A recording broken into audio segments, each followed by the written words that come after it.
Yar, and be ye welcome back to Doomed, solo playthroughs through Arkham Horror, the card game with a focus on roleplay and storytelling.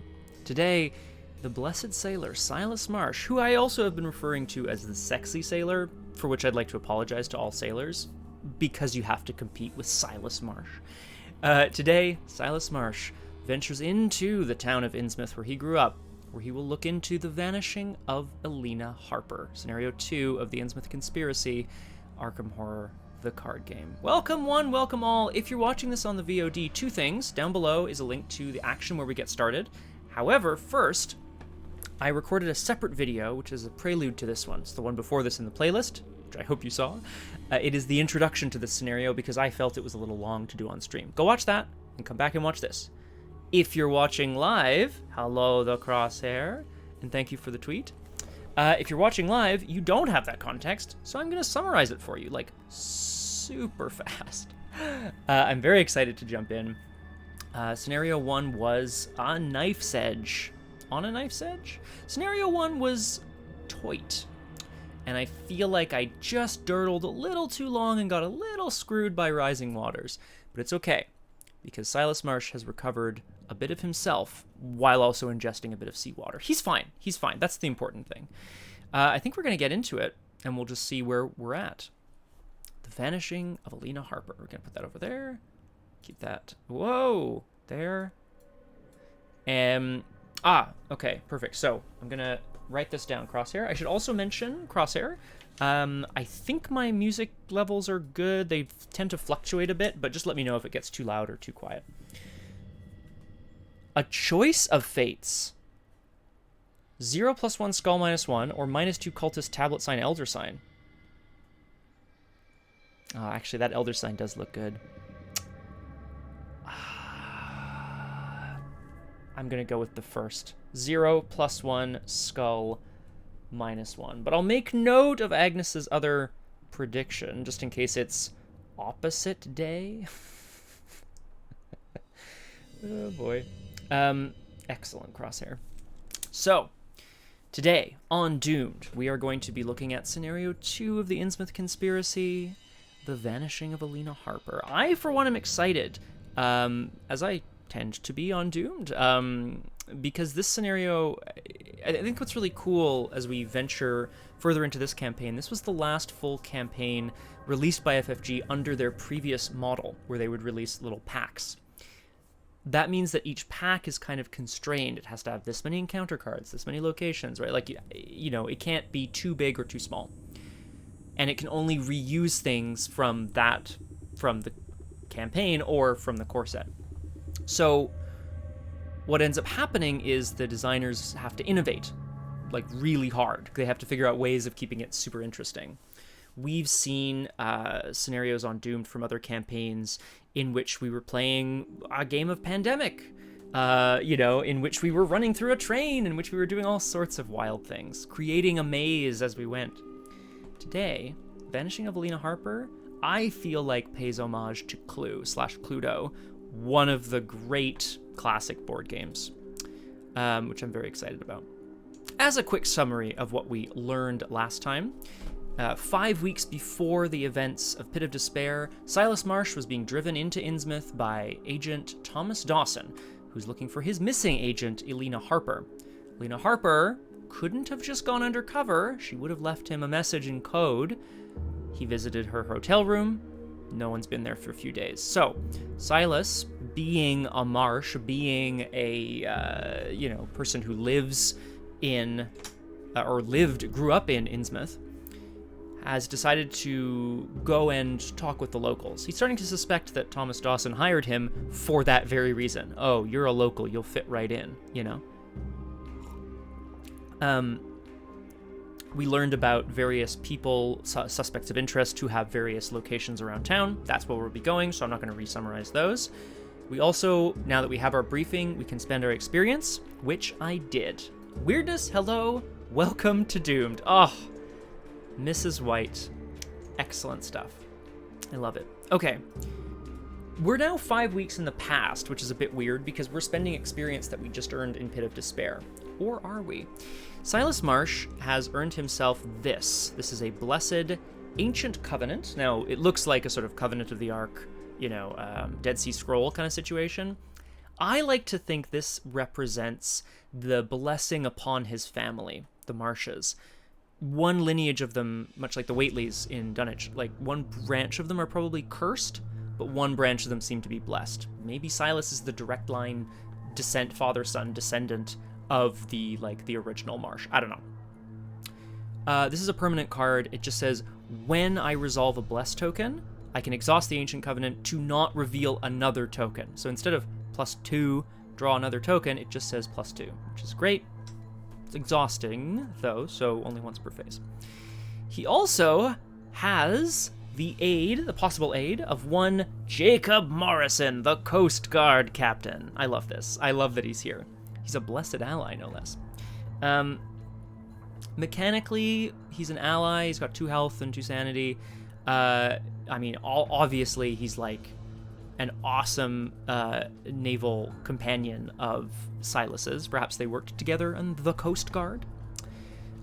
Jacob Morrison, if we put him into play, we'll see how it works. But basically, when you would fail a skill test, you can get +2 to that skill test. So he functions a bit like a lucky. You're lucky to have him, kind of thing. But he doesn't ready during the upkeep phase. So he only readies after you reveal a bless token. So you need lots of bless cards to make that happen. Gonna throw that in there. It's interesting, Crosshair. It's very interesting design.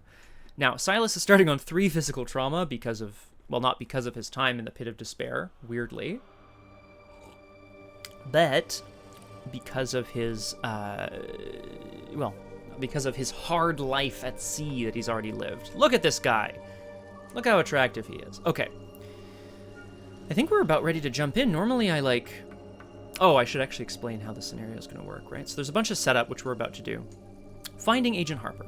In this scenario, you are tasked with figuring out which suspect enemy has kidnapped Agent Harper and which hideout location holds her.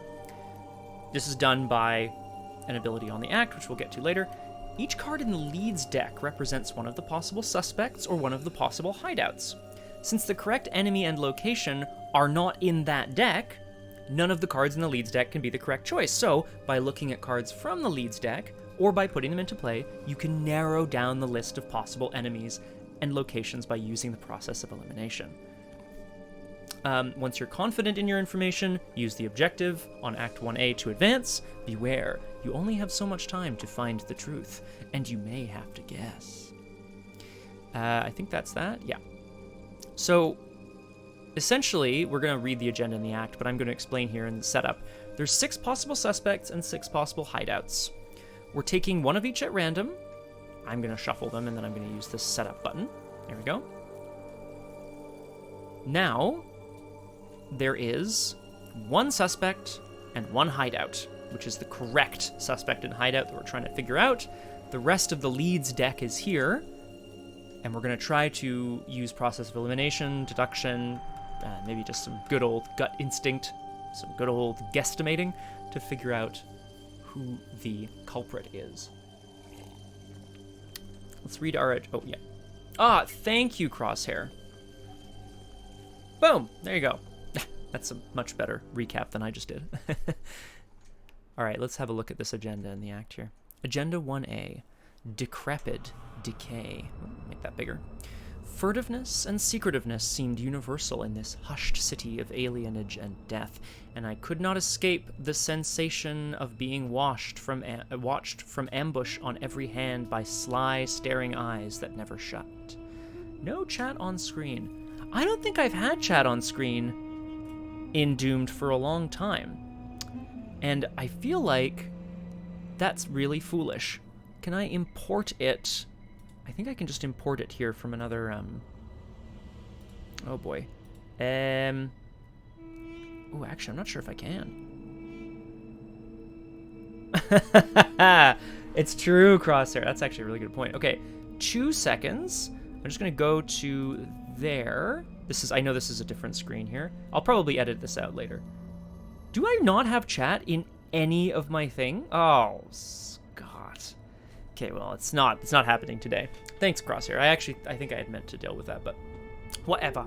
I can read what you're saying, Crosshair, and I'll try to read it out for those people who watch on the VOD. Although I suppose that must be quite annoying for people who watch on the VOD. Okay, Decrepit Decay.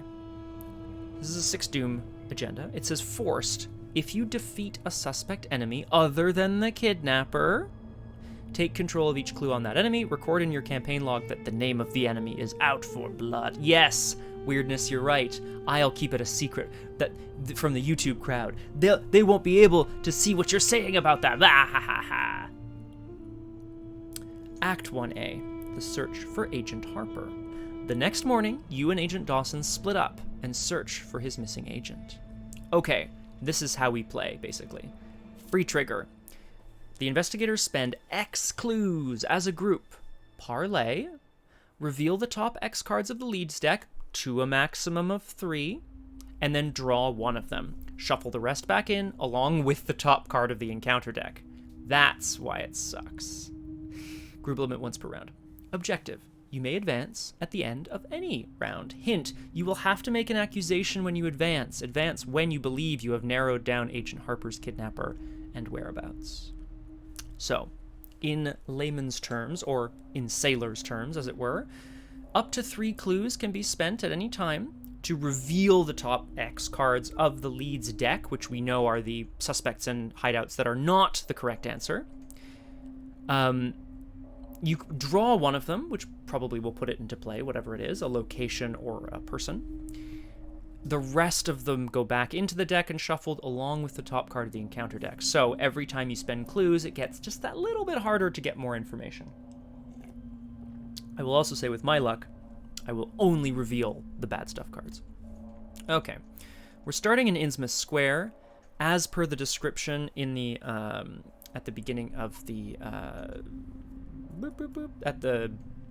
scenario here. To the west is the First National Grocer, the Gilman House, which is a hotel or an inn, and the Little Bookshop, not because it's little, but because it's owned by Joyce Little. To the east, the Fish Street Bridge collapsed, the Innsmouth Harbor, dirty, and the Marsh Refinery, which I think we're going to start there. Greetings to you, RJ Cody. Welcome to Doomed. I'm thrilled to have you here. I hope you're doing well, staying cool, drinking lots of water. Thanks for the reminder. I'm going to have some myself. We're just about to embark on an epically doomed / deadly? What? Game of Cluedo. Right, that's correct, Crosshair. It does not refine the marshlands. I mean, it could. Okay, so we've got our Covenant. We're still in the thick of it. Rough. We've got our Jacob Morrison. I say we save the game, go ahead and draw our opening hand, and let's get doomed. Silas is... Thanks, RJ. Silas is standing in the middle of Innsmouth Square wondering where to start, although I think he has a pretty good sense. This is a pretty baller opening hand. I won't need these things off the bat. Cherished Keepsake isn't a bad thing. Great. None of my assets that I really want, but it's fine. Lots of card draw, search, Nautical Prowess is like the best card ever. Okay, cool. Innsmouth Square. One side of the cobblestoned open space was the straight line of the river. The other was a semicircle of slant-roofed brick buildings of about the 1800 period. Thank you, Crosshair. I should have saved it from last time, if I had remembered.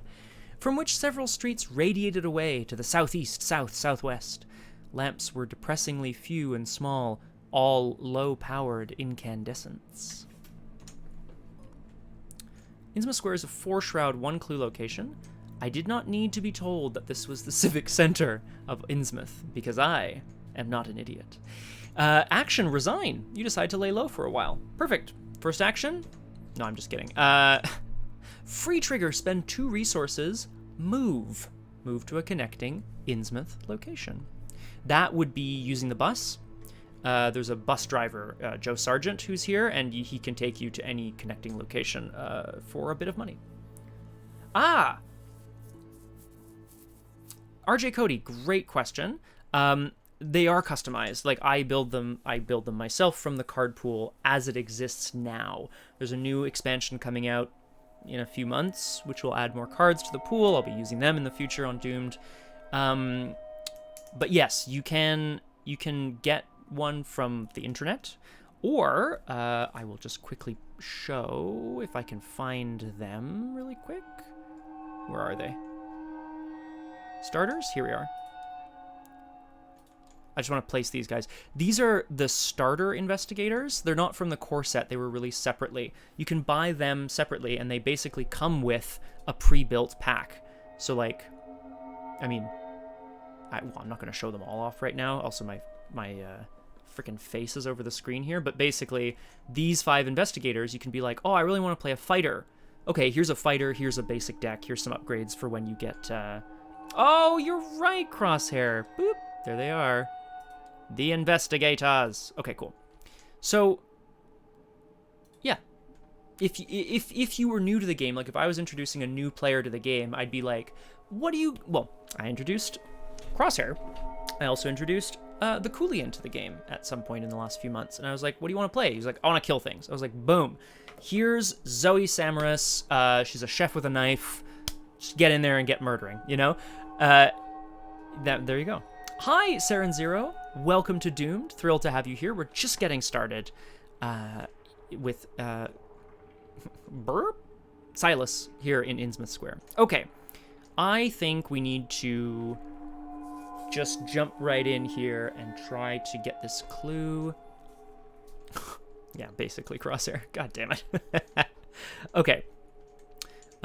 First things first, I'm going to play out the cherished keepsake. This is the talisman that Silas Marsh received from that street vendor, or that dockside street vendor in India, right, when he was there, to keep the sirens at bay. He's going to hold on to it. Seems to have brought him some degree of luck in the past, although he doesn't remember the Pit of Despair now because it hasn't happened yet.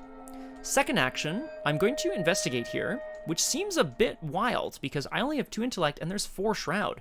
Joe Sargent, the bus driver, doesn't know nothing, but I'm gonna do it anyway. Oh, is this a good idea?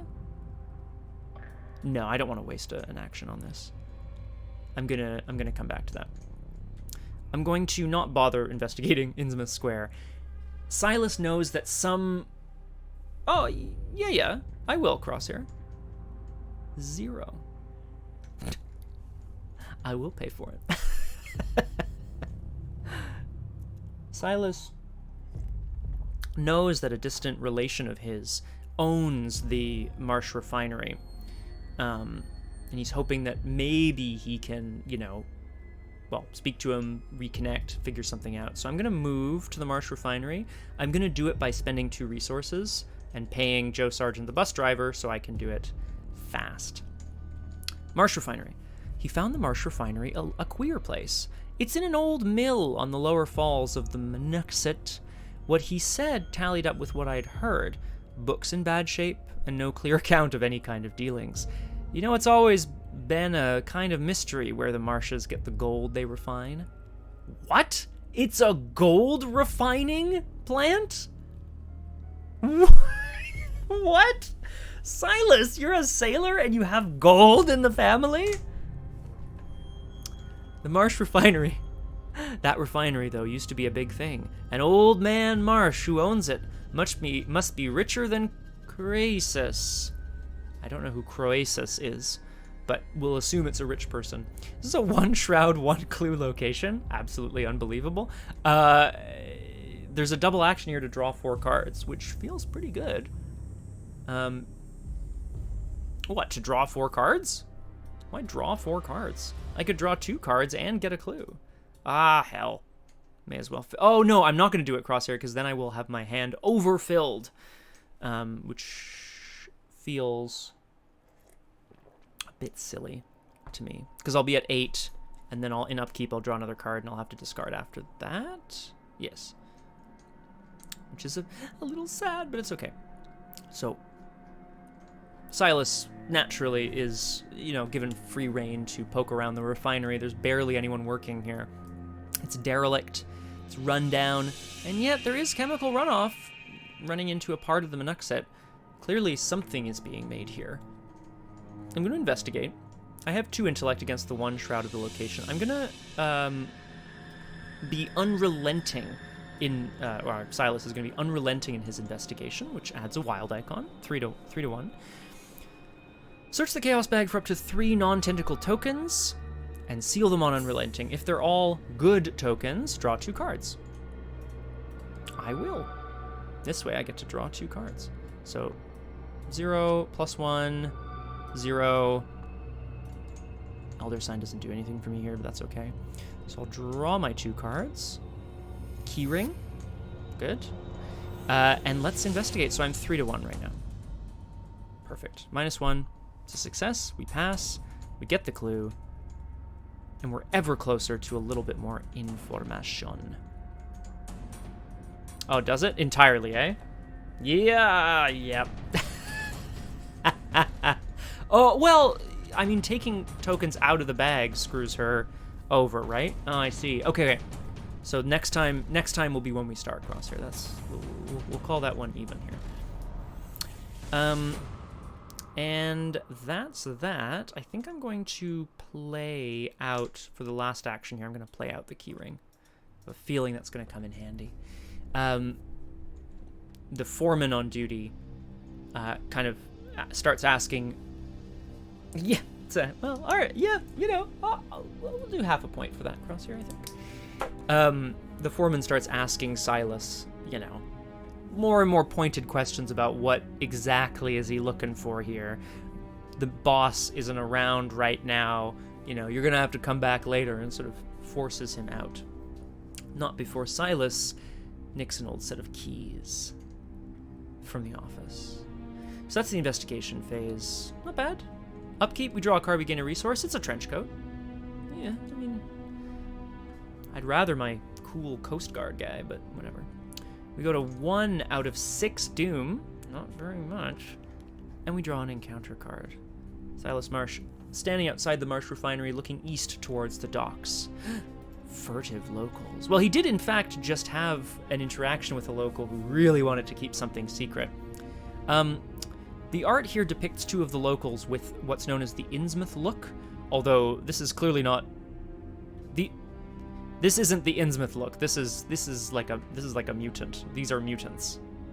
If you went to a town and they're like, oh, that's just the Innsmouth look, you'd be like, you need to get these people to a hospital. Revelation. Test Intellect 3. If you succeed, either take a damage or put furtive locals into play next to the agenda deck. If you fail, do both. Investigators cannot parlay. At the end of the round, discard 1 copy of furtive locals. Well, I don't mind failing this so much, because I kind of want to keep my good stuff tokens.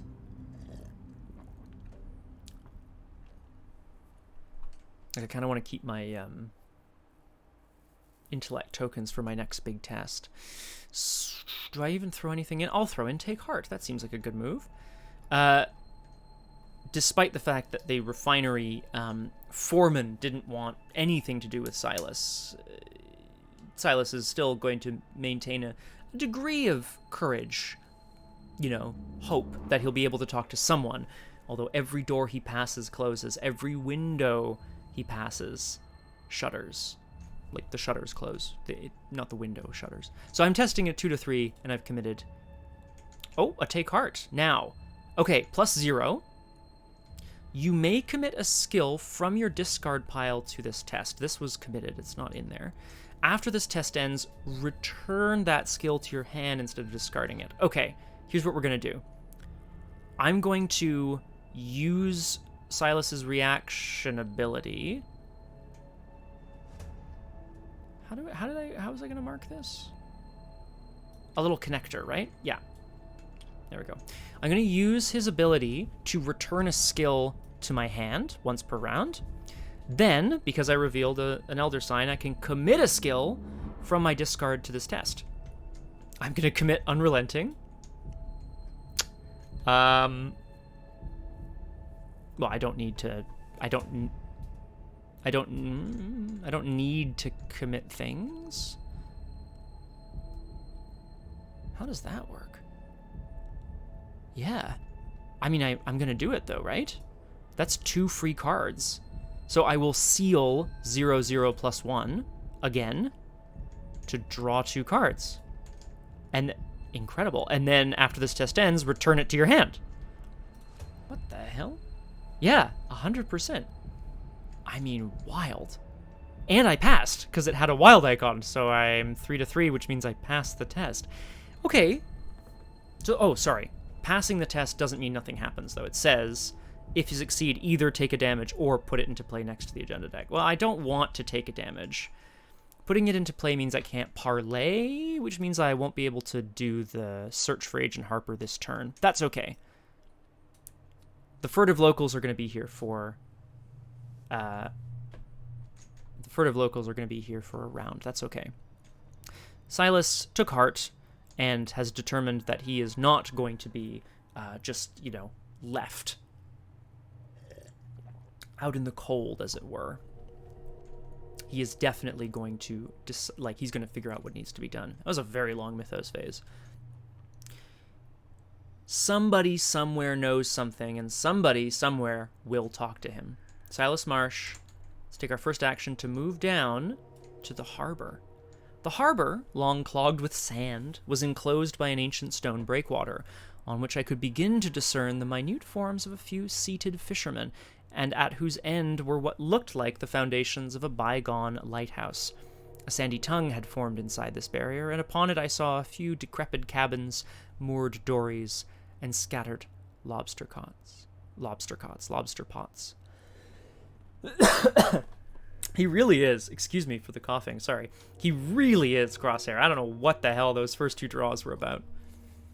Innsmouth Harbor. Just try to fish there yourself and see how the folks chase you off. Shadow over Innsmouth. So obviously the furtive locals continue to basically see Silas coming and vanish from sight. Just look away, move away. Is it because he's investigating? Is it because he's an outsider? Or do they all recognize him as the heir of the Marsh fortune, perhaps? 3 Shroud, 2 clues. Feels good. Forced. After you successfully investigate Innsmouth Harbor by 3 or more, look at the top card of the Leeds deck. Then shuffle the Leeds deck. Group limit once per round. Okay. I like it. I really like that. I like that a lot, actually. So we're going to do that. We're going to go for it. So if you really do a good job investigating, a thorough job investigating the harbor, you can uncover something. All right, Crosshair, I'm giving you that half point again. This next one will be a skull. Here we are. Okay, do I want to put down my trench coat? No, I want to keep lucky. Okay, we're going for a big commit here, folks. We're going to investigate using Old Keyring. Your location gets -2 shrouds. So, of course, Silas is, you know, using the keys from the Marsh Refinery to sneak about the docks, get in places, find things that he's not supposed to, and eventually he's going to use his, well, his obvious appearance as a sailor to, you know, be able to gain some trust and talk to people. So, the shroud has been lowered to 1, so I'm investigating at 2-1. I'm going to commit basically everything that I can. Eureka has an intellect icon, so that's 3-1. Fuck it, Unrelenting has a wild icon, that's 4-1. Nautical Prowess has an intellect and a wild icon, that's 6. And fuck it, Unexpected Courage. Just throw it all in there, baby. 8-1, because I really want to succeed by 3. Oh, actually, I don't have to, because I will show you why. Well, Nautical Prowess has a cool effect. No need to... Oh! Unrelenting, I have to search the Chaos Bag for up to 3 non-tentacle tokens. So I will. I'm gonna search for the really bad ones and the other bad one. There you go. I don't draw any cards. Excellent, thank you, Crosshair. I think that happened in Mythos, though. Now I'm trying to remember. I think that was in the Mythos phase. Yeah. Okay, let's see. 2 intellect to 1 shroud. 3, 4, 5, 6 to 1. Investigate. It's a skull! Well, Agnes. The fates are becoming clear after all. What is a skull anyway? I don't even know what a skull is. Minus X. X, oh, right. I'll bring this down here. Minus X. X is the current agenda number, which I believe is 1. So, 5 to 1, which is good.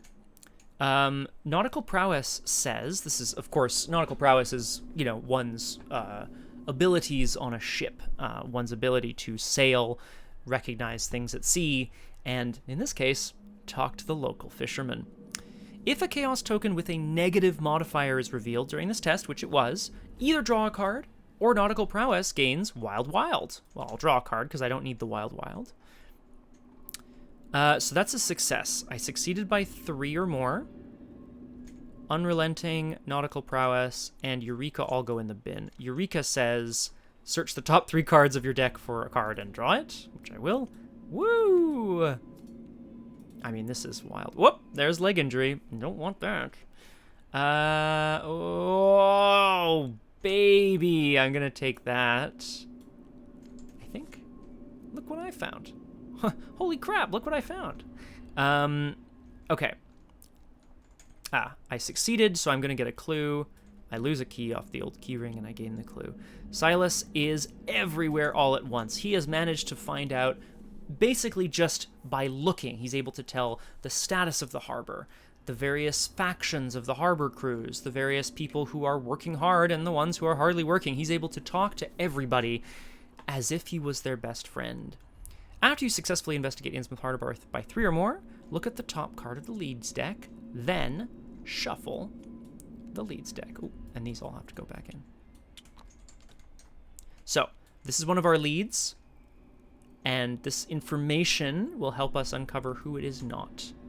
New Church Green. Now, I'm not actually gonna look at this card too much, but New Church Green is in the leads deck, which means I'm taking it off my list of possible hideouts.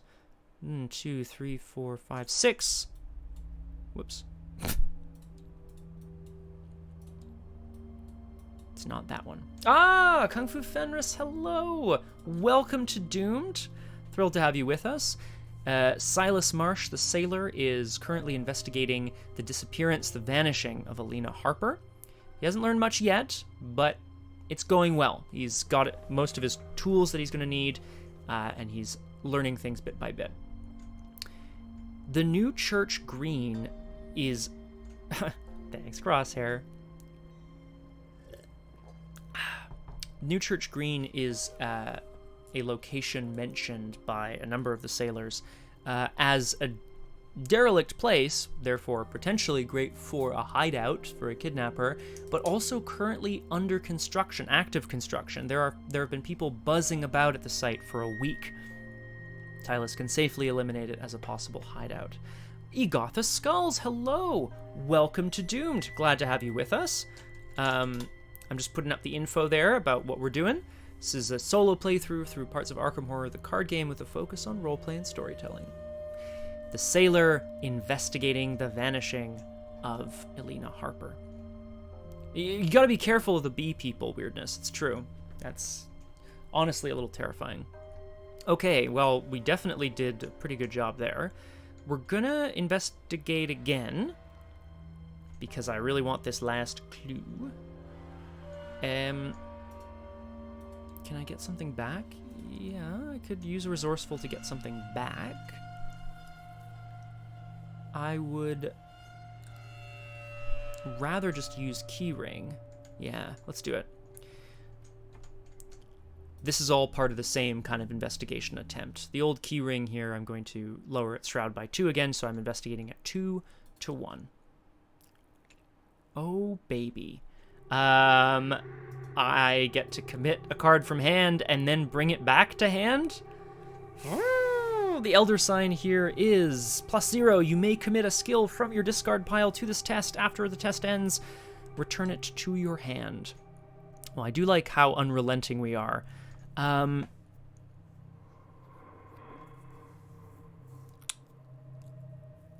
think I'm going to take Nautical Prowess back. So by committing Nautical Prowess, I go way over the maximum. Old keyring loses its key. I get the last clue. which is now 3 clues. Very exciting. I am full up on cards, and I get, because I committed Nautical Prowess, I did not reveal a Chaos token with a negative modifier. So that's okay. Yay! Okay. Well, so Silas has, in pretty short order, ventured through the refinery that bears his name. Yeah, good enough. It's the old bouncing back and forth. Hey, Agnes? And then down at the harbor, naturally, he was able to score a ton of information. Well, what is the reason, Kung Fu Fenris? Are there just many concerts going on, or is there like a very big concert going on? Medieval Fair was fun, short but fun. I'm really happy to hear it, Kung Fu Fenris. Although there is something to be said for like a huge event, many days, and I know you know all about that, going on adventures and so on. I think it's pretty cool to sort of go to something that's impactful, which is fun. No enemies on the board, so upkeep, we draw a card and gain a resource. Now, what do I have in my hand here? 9 cards? Well, I probably won't need that to take heart, so I will discard it. Leave it to my fate. We go to... Oh, and we lose furtive locals. We go to 2 out of 6 doom. Whew, down at the harbor, we're going to draw an encounter card. Ah! Initiate of Dagon. This appears to be a young woman who is bathing in the blood of fish? Cool. A humanoid hybrid cultist. 2 combat, 1 health, 2 evade. Spawns at any empty location, so not with me, I'll put her somewhere else. While Initiate of Dagon has no doom on it, it gets +2 fight and +2 evade. No doom. Forced at the end of the round, if Initiate of Dagon is ready and there is no doom on it, place a doom on it. Okay. So, Silas has not encountered this person yet, but clearly there is some sort of cultist skulking about by the bridge to the south, which is exactly where he's going next. So in fact, she's a 4/1/4 at this point. Not too concerning, honestly. Silas can, fight like the rest of them here. Okay, we come back around. I think the first thing we're going to do... Exactly, Crosshair, and this was why he was told not to go. We have my ability back. I'm going to keep it there. Free trigger. The investigators spend 3 clues as a group. Parlay, reveal the top 3 cards of the leads deck up to 3, okay, and draw one of them. Shuffle the rest back into the leads deck along with the top card of the encounter deck. Fine. I'm doing it. Let's see if Silas can turn rumors into gold. Let's see if he can turn any of the information that he's received into something useful. So I'm going to shuffle and draw the top 3 cards of the leads deck, which I will then reveal. Well. Yes, Crosshair. So if you only have, you spend X clues. So, right? So you could spend 1 and draw and reveal 1 card. The problem is you want as many as possible, right? Because every time you do this ability, you have to shuffle in a bad card, which dilutes the deck. So you want to do, in my opinion, I think you want to do as many as possible at once. Oh, shoot. Oh, God, the clues. The clues. Okay, sorry. New Church Green, we've already seen, right? Their creeds were heterodox and mysterious. And the Esoteric Order of Dagon. This then was the former Masonic Hall, now given over to a degraded cult. I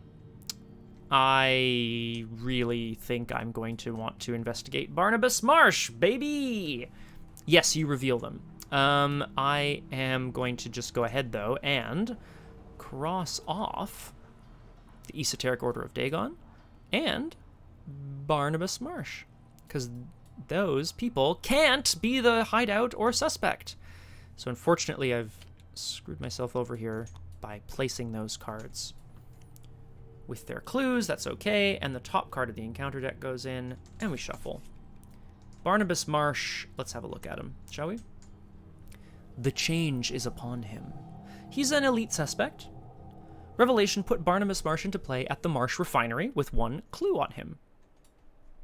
I think I'm going to be going back that way at some point then. Whoops. So he obviously, either he wasn't there and he's returned, or more likely than not, he was there the whole time. The change is upon him. Exactly, Kung Fu Fenris. Aloof. Parlay, test will 2 if you fail, take a horror. If you succeed, take control of a clue on him. If there are no clues on him, add him to the victory display. What is it, Kung Fu Fenris? Tell us! Tell us! Okay. So that was a free trigger, and I'd say that's pretty good. So we've eliminated a couple hideouts and one of the suspects. Not bad. I definitely want to go deal with this Initiate of Dagon. I'll save Nautical Prowess for something useful. Let's see.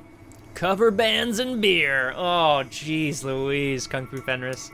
It's a We Love the 90s mega party.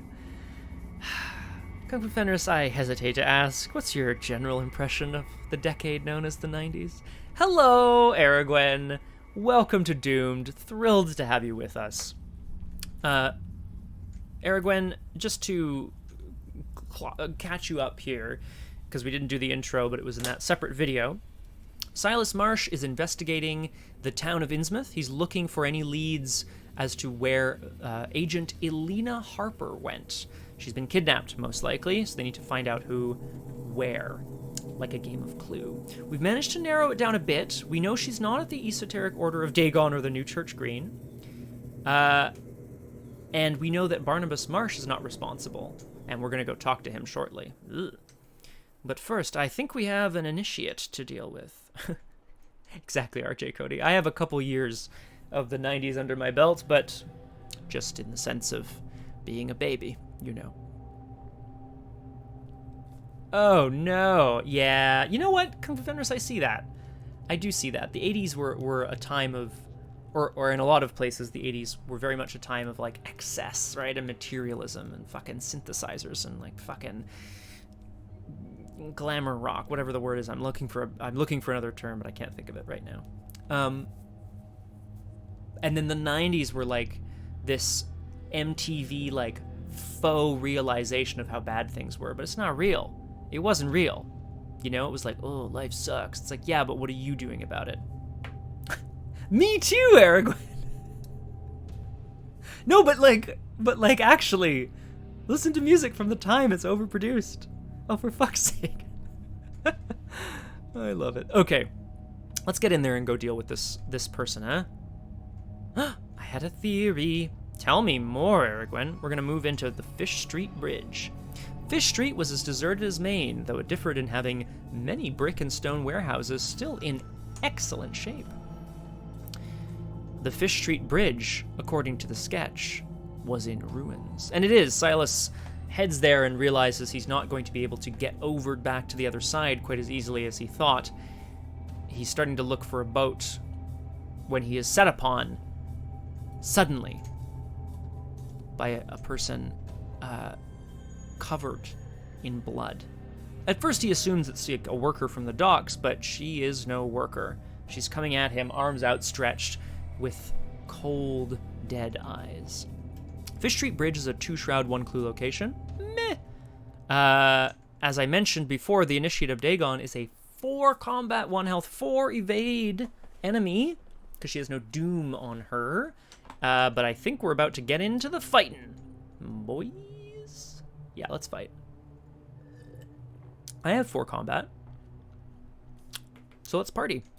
I think Silas is pretty resourceful, which puts me at 5 combat. I'm gonna fight 5 to 4. Feeling pretty spicy about it. Oh shoot, there we go. In what way? Oh, Aragwen, you gotta tell me what the theory was. Don't just disappear. In what way is Silas resourceful? He's going to attempt to lure the person out onto the crumbling bridge where he can sort of find his footing, but she won't be able to. If she's really attempting to throttle him and end his life, he's going to send her cascading down into the waters below. Oh, okay. I'm sorry, Aragwen. I didn't mean to rush you. Let's fight. 5 to 4.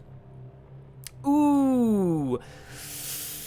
Ooh. Okay, that's a spicy meatball. So I can't lucky my way out of this. The Initiate, but I will use Silas's ability to take Resourceful back to hand, because it doesn't help me pass now. It doesn't do anything. The Initiate, the young woman, is, immediately sees through Silas's plan, snarls and leaps at him. He's not fast enough to sidestep, and they end up tangled on an edge of this bridge overlooking the rushing waters below. Last action, I'm going to fight again because I don't want to get attacked here. We're just going to, I think I'm going to foolishly just do it again. 5 to 4. Still resourceful. Nearby, a large rock, a loose brick from the masonry of the bridge is within easy grasp. Silas is going to try to distract the woman before grabbing the rock. This time it's successful. Barely, but successful. Smash! She gets stunned by the force of the blow and staggers, falling off the bridge into the water below. A brick is a large rock, exactly, just better shaped. Resourceful also lets me pull a survivor card out of my discard pile and put it in hand. I think I'm going to take the key ring. And she did. I mean, feels bad, but yeesh. Okay.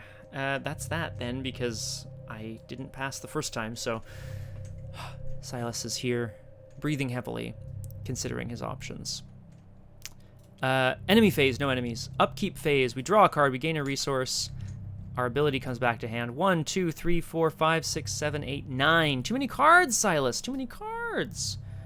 Oh, there it is, Crosshair. Good timing. The 1900s and 10s were sort of pre-party. Folks were trying to get over the struggle of work. 20s, it was a party. 30s and 40s, they were getting too drunk, getting into fights. 1950s, dinner is served. People start to calm down and get jolly. 60s and 70s, someone breaks out the drugs because it's after dinner time. Dessert, best time for drugs. 1980s, the puking.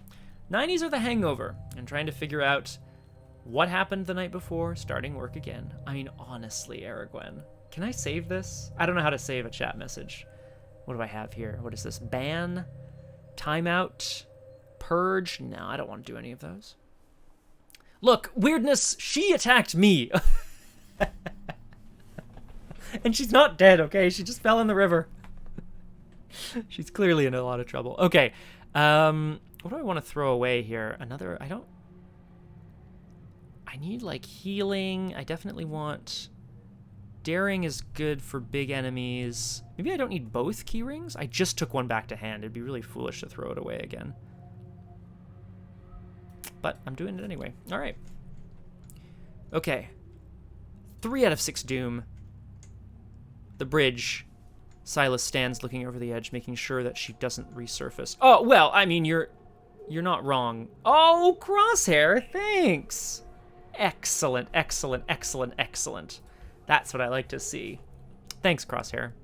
And weirdness is correct. I did say lifeless, and I did imagine a lifeless body, so my bad. All right, Crosshair. We're just going to draw our encounter card here as he's looking over the edge of the bridge. Crypt chill. A sudden wave of cold fog rushes in off the river. It's vaguely unnatural. The supernatural cold threatens to freeze your soul. Test will 4. If you fail, choose and discard an asset you control. Well, I do have an asset, so I would lose the keepsake. I'd lose that sort of talisman. I don't want to.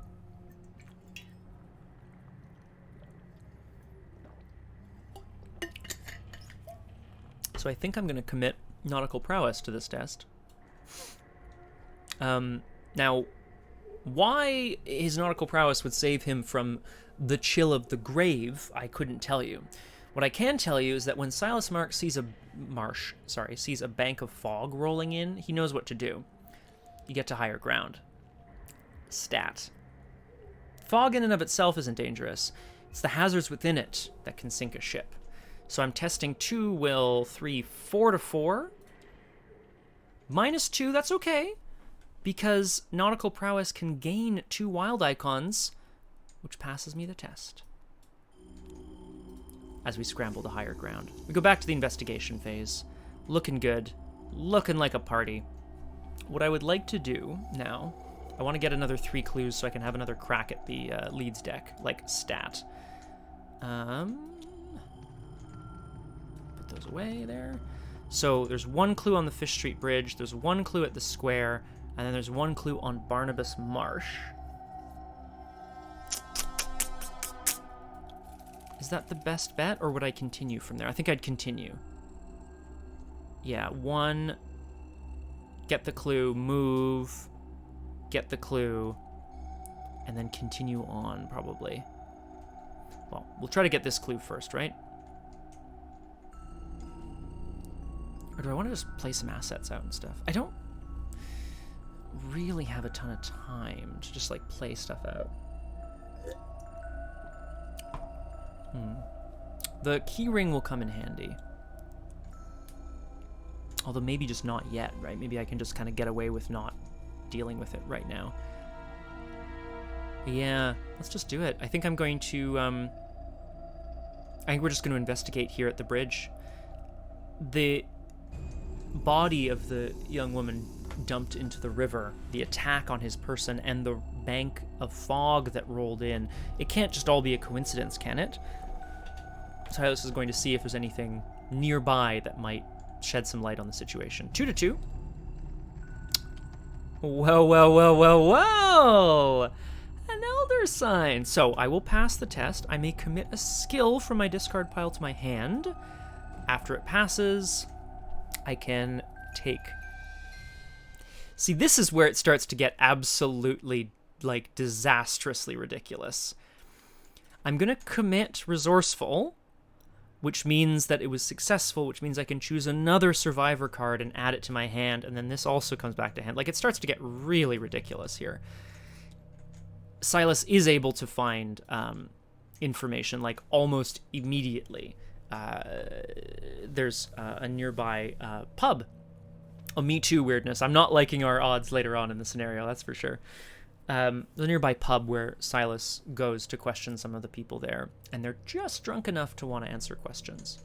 So that was an investigation. Second action, we're going to move on to, or back to the Innsmouth Square, where, armed with some information, he's going to once again question Joe Sargent. A city bun? City bun and country bun. Wait, a city bun? Is that a rabbit from the city, or is that a cinnamon bun? Also, I can't see myself. What's my lighting? What's my light? I look good. It's fine. Welcome back, Crosshair. Very briefly, Crosshair, Silas managed to question some people in a pub near the bridge. Excellent, Aragwen. Thank you. Okay, we move to the square where I'm going to investigate again. I would love to pass this test. How are we going to pass this test? We're going to commit a bunch of shit to it, right? Got lucky. Feels good. I'm going to commit... My God. I just can't believe it. I'm going to commit Resourceful and Unrelenting to be 4 to 4. Unrelenting lets me pull stuff out of the bag. I'm going to pull out some of the worst things. Love it. Oh, a city hare. What's the difference between a city hare and a country hare? I wouldn't know the difference, TBH. I only know that there are rarebits in these parts, and that makes them country rarebits, I suppose. But beyond that, I don't know. So, let's see. The spats! The spats! Oh my God, Aragwen, very good. Because if you're blue and you don't know where to go to, why don't you go where fashion sits? You should put on the Ritz. Different types who wear a day coat? Pants with something. Oh, damn it. Spats is in a different part of that song, isn't it? Country hares are big boys. Exactly, weirdness. We're getting on the bus. Well, we're going to get on the bus shortly. We're getting our bus pass first. 4 to 4. I took some bad stuff out of the bag. 0 is a pass. My God. Resourceful fires again, which will return, I don't fucking know, the key ring again. I'm probably gonna have to discard it right away. This is just insane. Okay, we get the clue. Now I have 2 out of the 3 I would like. I can once again spend 2 resources to move from the square, which I think I'm gonna do. Just so many keys. I just can't hold all these keys. I barely even used them. Mikhail, welcome to Doomed. Thanks so much for joining us. I just noticed the follow. Oh boy. Well, that's a loaded question if I've ever seen one. Welcome indeed. I hope you're doing well. What more can I tell you? Yeah. Spend 2 resources to move to a connecting Innsmouth location. Do I want to go and check out Barnabas? That's just 1 clue, whereas these other locations might have more. I don't think the grocery store is going to be particularly useful. I feel like Silas would know that the inn, the hotel, is probably where you get the juiciest gossip, right? Yes, there's a hotel in Innsmouth called the Gilman House, but I don't believe it can amount to much. I wouldn't advise you to try it. I'm going to move there by Joe Sargent driving me there on his bus. The Gilman House is a 2-shroud, 1-clue location. Some of the windows on the Gilman House side were faintly glowing, and I thought I heard confused sounds within. What kind of confused sounds are we talking about here? Free trigger. Action, heal 2 damage or 2 horror or any combination thereof. Whoa, limit once per game. God, I might just take that. 2 shroud, 1 clue. Okay, cool. Still no enemies on the board. We pass into Upkeep, where we draw a card and we gain a resource. Well, Crosshair. It's Perseverance, which I, once again, don't need. Is he foolish enough to get rid of it? Not this time, baby. I'm going to dump the trench coat this time. Oh, shoot. I'm back around to the Mythos Phase. Okay, so we just need 1 more clue, and then we can do another little checkaroo here. Rabbits from the 80s, says Crosshair, City Hares. Crosshair is talking about City Hares. Rabbits from the 80s when some pets got away from their owners and started thriving in the wild. Yes, this rings a bell to me. We go to 4 out of 6 Doom. What? I said, do you have any milk? What? I said, do you have any milk? What? You know, it's just back and forth across the courtyard. We go to 4 out of 6 Doom. My God. And we draw an encounter card here at the... Oh, God damn it. Silas, it's now almost the dead of night as Silas walks up to the Gilman House, the inn, but the door is chained shut. Attached to the location with the most clues. Yeah, that sucks. The attached location cannot be investigated. Action, test. Combat 4 to break down the door, or Agility 4 to pick the locks. If you succeed, discard locked door. That's annoying, isn't it? That's going to be an extra action just to get... You shall not pass. What? I said, do you have any milk? I can't hear you. The door is locked. Etc., etc. Oh, boy. Okay, Silas. Well,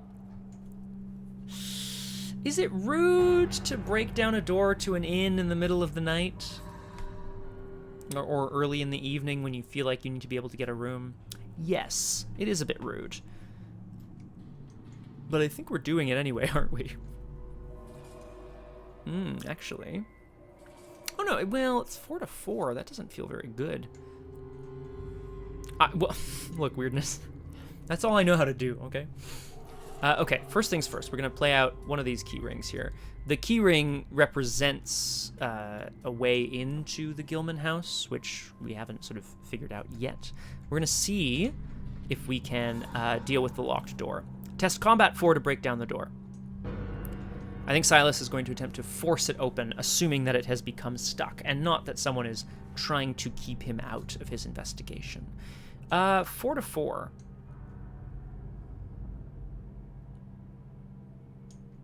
Do I want to commit Take Heart? Rather commit to Take Heart to something I'm definitely going to fail. Waving a key ring. Are these your keys? What? Stupid. Let's do it. Let's test. Let's throw in Take Heart. 4 to 4. A 0. So I'm gonna take heart is if you fail, you gain a thing. So I'm gonna take it back to hand. I hope so too. Jesus, Silas, what the hell? I hope so too. Weirdness. Silas easily cracks the chain on the door and ventures inside. When he asks about it at the desk, they have no idea what he's talking about. I wouldn't chain up the door, they tell him. Why would anyone keep people from spending their money here at the Gilman House? Last action, I'm going to investigate. Yep, I'm going to investigate. I'm going to use the key from the key ring. We're going to inquire after the... Whoop, need more music. We're going to inquire after the people at the front desk of the Gilman House and hopefully get some information. So key ring reduces the shroud to 0. 2 to 0. I think that's not good, eh? It's -3, but I can't have less than 0 skill value, so 0 to 0 is still a pass. So we good. We lose a key from the key ring. We get a clue. And before my turn ends, I'm going to do the thing. Crosshair. This should be fun. I'm going to reveal the top 3 cards of the Leeds deck, and we're going to see what new information we uncover. With my luck, literally none, but we'll see. See, that's a treachery. See, that's actually useless information. That's a 1 out of 10 chance of drawing this card. 3 out of 10, I guess, but whatever. That's New Church Green. I already know about that. Fuck, I have the worst luck with this sort of thing. Okay, this is a new person. Brian Burnham wants out. I can remove him from the possible suspect. Jesus, Scott. Right much? I can remove him from the possible suspects list. We still have a choice of 4 of each things. I did Igotha. Can you believe it? Twice, actually. Okay. The act says draw one of them, shuffle the rest back into the Leeds deck along with the top card of the encounter deck. Yeah, actually, Crosshair makes a really good point, Agatha. I have, like, the worst habit of just shuffling, like a lot. Okay, Brian Burnham is the man who works at the grocery store, which is just to the north of us. He has a clue. Discard cards from your hand with at least 3 total skill icons to parlay. Take control of a clue. Okay. New Church Green is a 3-shroud, 2-clue location. If there are no clues on New Church Green, look at the top card of the Leeds deck. If it does not have Victory X, discard it. Yeah, I'm putting this into play. I don't even know where New Church Green goes. Let's fucking party. It's a red square. It's connected to... Thanks, Aragorn. It's true. It's a red square. It's connected to blue triangle, yellow circle, and purple star. So it goes here. Just gonna put those connections into play. Okay, so that's good, because that kind of leads us back towards Barnabas Marsh as well, and it has 2 clues and a victory point, which you'll love to see. Okay, and then now I have to shuffle these guys back in, and the top card of the encounter deck, which I already did. See? Okay, shuffled. You all watched me shuffle that. Ridiculous. Okay. Not bad. And I'm starting my turn here so I can heal, which I'd love to do if I draw leg injury. Be very useful. If my leg injury flared up here at the inn where I can get healed, that would be really nice. Okay, that's it for my turn. No enemies. Upkeep draws me a card and gains me a resource. Keep faith! Oh, baby. Audio Gunner! Hello! Welcome to Doomed. I'm thrilled to have you here. Welcome. Audio Gunner, super quick, brief catch-up. Sailor. Silas Marsh, the sailor, is investigating the town of Innsmouth here. He's looking for leads as to what happened to Agent Elina Harper. He's managed to narrow down a few suspects, and hideouts are not the place where we're looking for, but we're still got a lot of options. Sailor Moon, moon. It's a little echo in the song. Okay. Yeah, I really want to go to New Church Green. It's a double action, but that feels like incredibly useful. Look at the top card of the Leeds deck. If it does not have Victory X, discard it. That tells me that if it's a bad stuff token, no. If it's an encounter card, you can discard it, which is good. Sailor Marsh, the saltiest. Oh, of course! Audio Gunner. Big fan. Okay, that's our upkeep. We have our Keep Faith, which I'm definitely going to be playing shortly, which will help me pass some tests. We go to 5 out of 6 Doom on the agenda. Exactly, Crosshair, exactly. Draw an encounter card. Oh, frack. It's another Initiate of Dagon. Ooh, it spawns at any empty location. She'll get a... What does it say here exactly? It says at the end of the round, if Initiate of Dagon is ready and there's no Doom on it, place a Doom on it. This is okay, because we're at the witching hour when we've run out of Doom, so if she gains one, she'll just lose it, and I'll have an extra round to get to her and deal with it. So I'm going to put the Initiate at the New Church Green, which apparently is not the hideout, but is clearly some sort of cult location. Not a hunter, so this person is just going to wait for me to come to the New Church Green. Back to the investigation phase. I'm going to play Keep Faith, which is fast, and add 4 blessed tokens to the bag. Mwah! Delicious. Silas feels like his investigation is actually going relatively well. He's managed to learn a bit more about the whereabouts of one of the suspects, Mr. Brian Burnham. It's impossible that he's the kidnapper.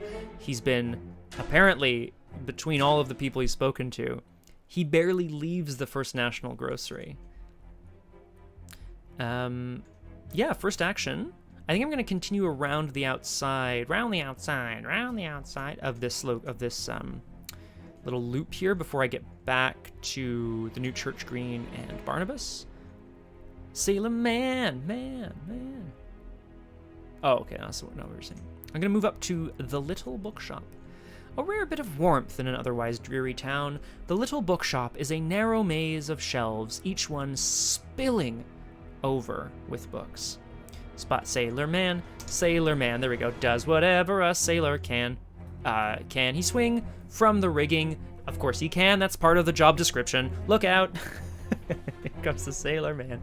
The Little Bookshop is a 2-shroud, 2-clue location. After you fail a skill test while investigating the bookshop, shuffle the top card of the encounter deck into the Leeds deck. Blah! No, Little Bookshop, I'm not doing it. Little shop of horrors, little shop. There's too many books here. Oh god. Okay, oh god. Normally I would use something like Look What I Found, which discovers 2 clues. But that requires me to fail a skill test, and I am not failing a skill test here because it's going to shuffle the top card of the encounter deck into the Leeds deck. So no fucking thank you, pardon my French. Do we just test? 2 to 2?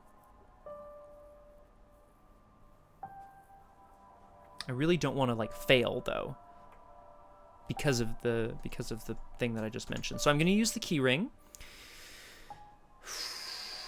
Oh god, actually it'd be really good if I could not investigate it somehow, but I don't think I have anything like that. Yeah, 2 to 2 using the key ring, so it's actually 2 to 0. Silas Marsh is going to head in and question the employees of the bookshop next. A nice warm spot on the western edge of town. Excellent, that's a pass. That's a pass. So we lose the key and the key ring. Get a clue. I've created a monster, because nobody wants Marsh anymore. They want Silas. He's chopped fishes. Incredible. Unbelievable. Last action, I'm going to attempt to get the last clue here, but how am I going to do that? I'm going to be courageous and talk to the person. 4 to 2? Yeah, let's do that. 4 to 2. Uh-oh. Oh god. Okay, that's a fail, except I'm going to be lucky and pass, because I don't want to fail here. So we burn a lot of cards to get some information. I feel like Silas in this case has sort of ventured in, and despite the fact that people continue to like lock and bar their doors against him and like shutter their windows against him, and like the suspicious looks, the furtive glances, you know, it's despite all of that, he knows there is something happening in Innsmouth, something that goes far beyond just small town suspicions. He's terrified of what he's going to find. Okay, good. We got the clues and we can frackin' move on. Enemy phase, upkeep. Oh, sorry. It's the end of the round. So I'm placing a doom on the initiate as I draw a card and gain a resource. It's any other unexpected courage. That's fine. But now we go to 6 out of 6 dooms. So we actually immediately remove that and we advance our agenda. Please, God. Don't hurt me. Agenda 1B. Followed. The town of Innsmouth grows more and more hostile with each day that passes. The townsfolk have caught on to your presence. Well, yeah, he's not hiding, right? And perhaps even the reason for your visit. Uh-oh. Shuffle the set-aside Winged One and both Hunting Night Gaunts into the encounter deck, along with the encounter discard pile. Well, that doesn't sound good, does it? Hunting Night Gaunts, Winged One. I'm not going to look at that because it looks terrifying. Shuffle those in. If a decision to stick together is listed under memories recovered, I think it is. Let's just check. A decision to stick together. After several days of investigation, you meet up with Agent Dawson to check in with him. He shows you a figurine of an emerald stone depicting some sort of aquatic monstrosity, a piece of heart-shaped amber embedded in its center. Now this is where Silas would flash forward to the present in the pit of despair, and he'd be like, oh my god, that's the same figurine that I had down there, what happened? Flash back to 5 weeks before. After the days you've spent investigating and researching this foul place, the creature is oddly familiar to you. I'm glad I roped you in on this case, Dawson says. It's looking less and less like mob work with each passing hour. Let's stick together from here on out. Yes, choose an investigator to take control of the set-aside Thomas Dawson asset. For the remainder of the scenario, he does not take up an ally slot. Well, that's nice. I get a little bonus. Look at this guy. I think we've got 2 hotties here. Hottie alert. Thomas Dawson is a soldier in a new war. I don't have to pay for him. I don't have to pay the resources for him. Ooh, crosshair, crosshair. There you go. This is Thomas Dawson, crosshair. 2 health, 3 sanity. You get +1 will and +1 combat. I will take that for sure. Reaction. After an enemy attacks an investigator at your location, even if it was cancelled, exhaust Thomas Dawson to draw a card. Okay. Yes, Aragwen. Someone's going by outside. I'm just looking. Oh, that's fine, Aragwen. Please, I'm gonna have some water while I creep on the person outside. Small town suspicion, you know? Oh, that water is so good. Ooh. Wow. Oh, you definitely should have, Aragwen, for sure. What do you mean you're getting a Falcor? Please explain. Okay, cool. But yes, that was just that part of the Mythos phase. We still have to draw an encounter card. Oh, boy.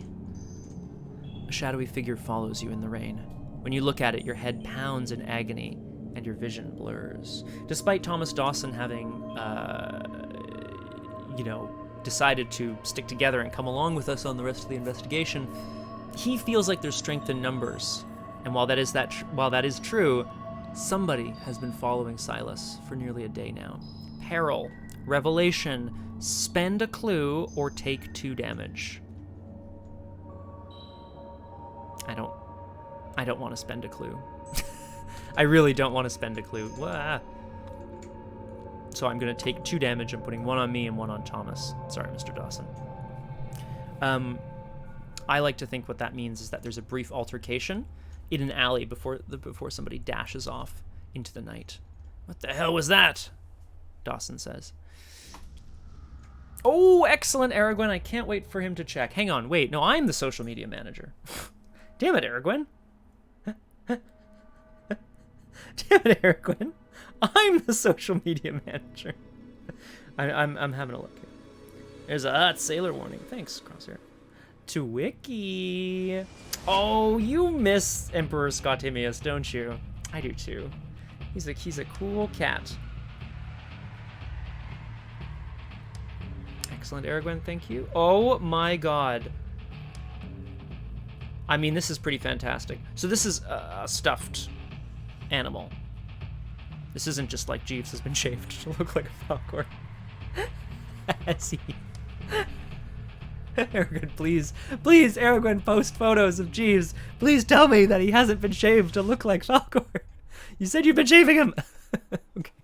Sorry, everyone. We're back to the investigation phase. Oh, I didn't even read Agenda 2. Oh my god, crosshairs, make me stop here. Agenda 2A, growing suspicion. Just how fully the pursuit was organized, and indeed just what its purpose might be, I could form no idea. Crosshair, the advisor of the Chamber of Research and Torture as well, yes! Same forced effect, if you defeat a suspect other than the kidnapper, take control of their clues, record that they are out for blood. Hint, if you do not make an accusation by the time this agenda advances, you will run out of time. Okay, so I have 6 more rounds, basically, unless something else happens. Less good. That's okay, that's fine. We've got a choice of 4 suspects and 4 hideouts, which is, like, not great, but we'll see if we can do anything with that. Okay, investigation phase. Let's go, let's move. Silas is going to move on. For some reason or other, I chose to make my last inquiries at the chain grocery, whose personnel was not likely to be native to Innsmouth. Don't know why you think that, but sure, why not? The First National Grocery is a 3-shroud, 1-clue location. Action, search the top 6 cards of your deck for an item and add it to your hand. Shuffle your deck once per game.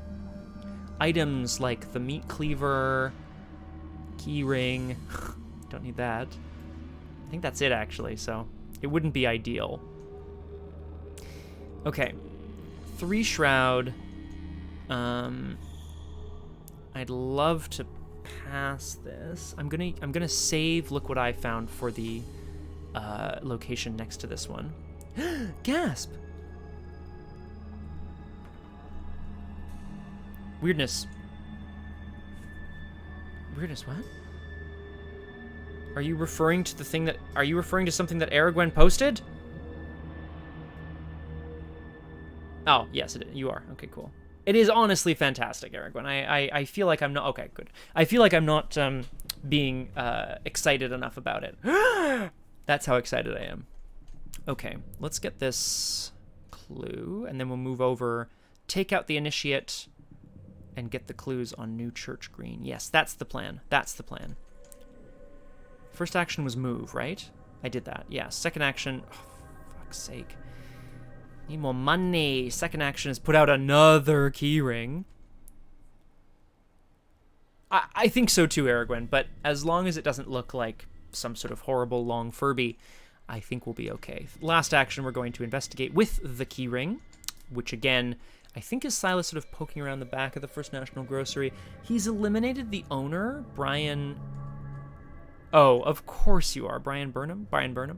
Of course you are, Aragwen. Why are you hoping that?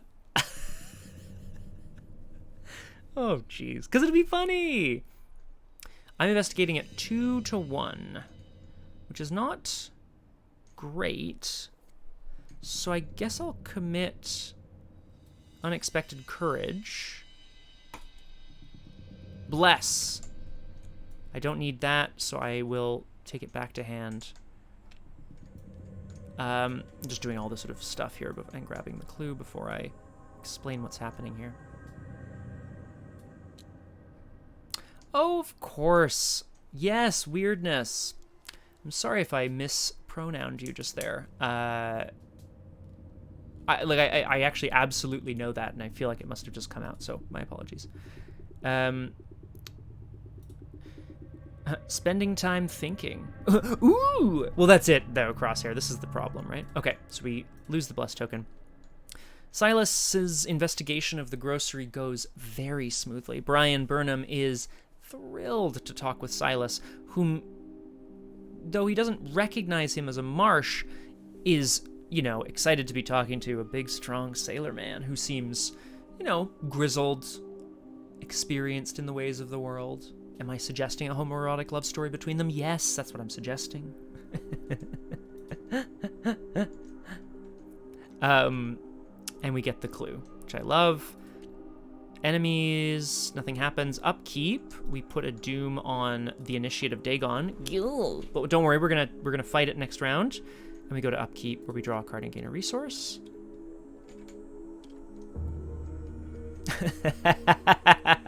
Very good, Aragorn.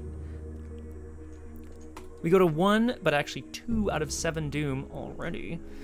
We draw an encounter card, but very shortly we are going to go and smash and get smash this other initiate of Dagon, get more clues, and we're gonna crack through getting a bunch more information here. Draw an encounter card. Crypt Chill. Oh, that's okay. 3 to 4. I don't really mind failing this. I have assets to lose. That bank of fog once again.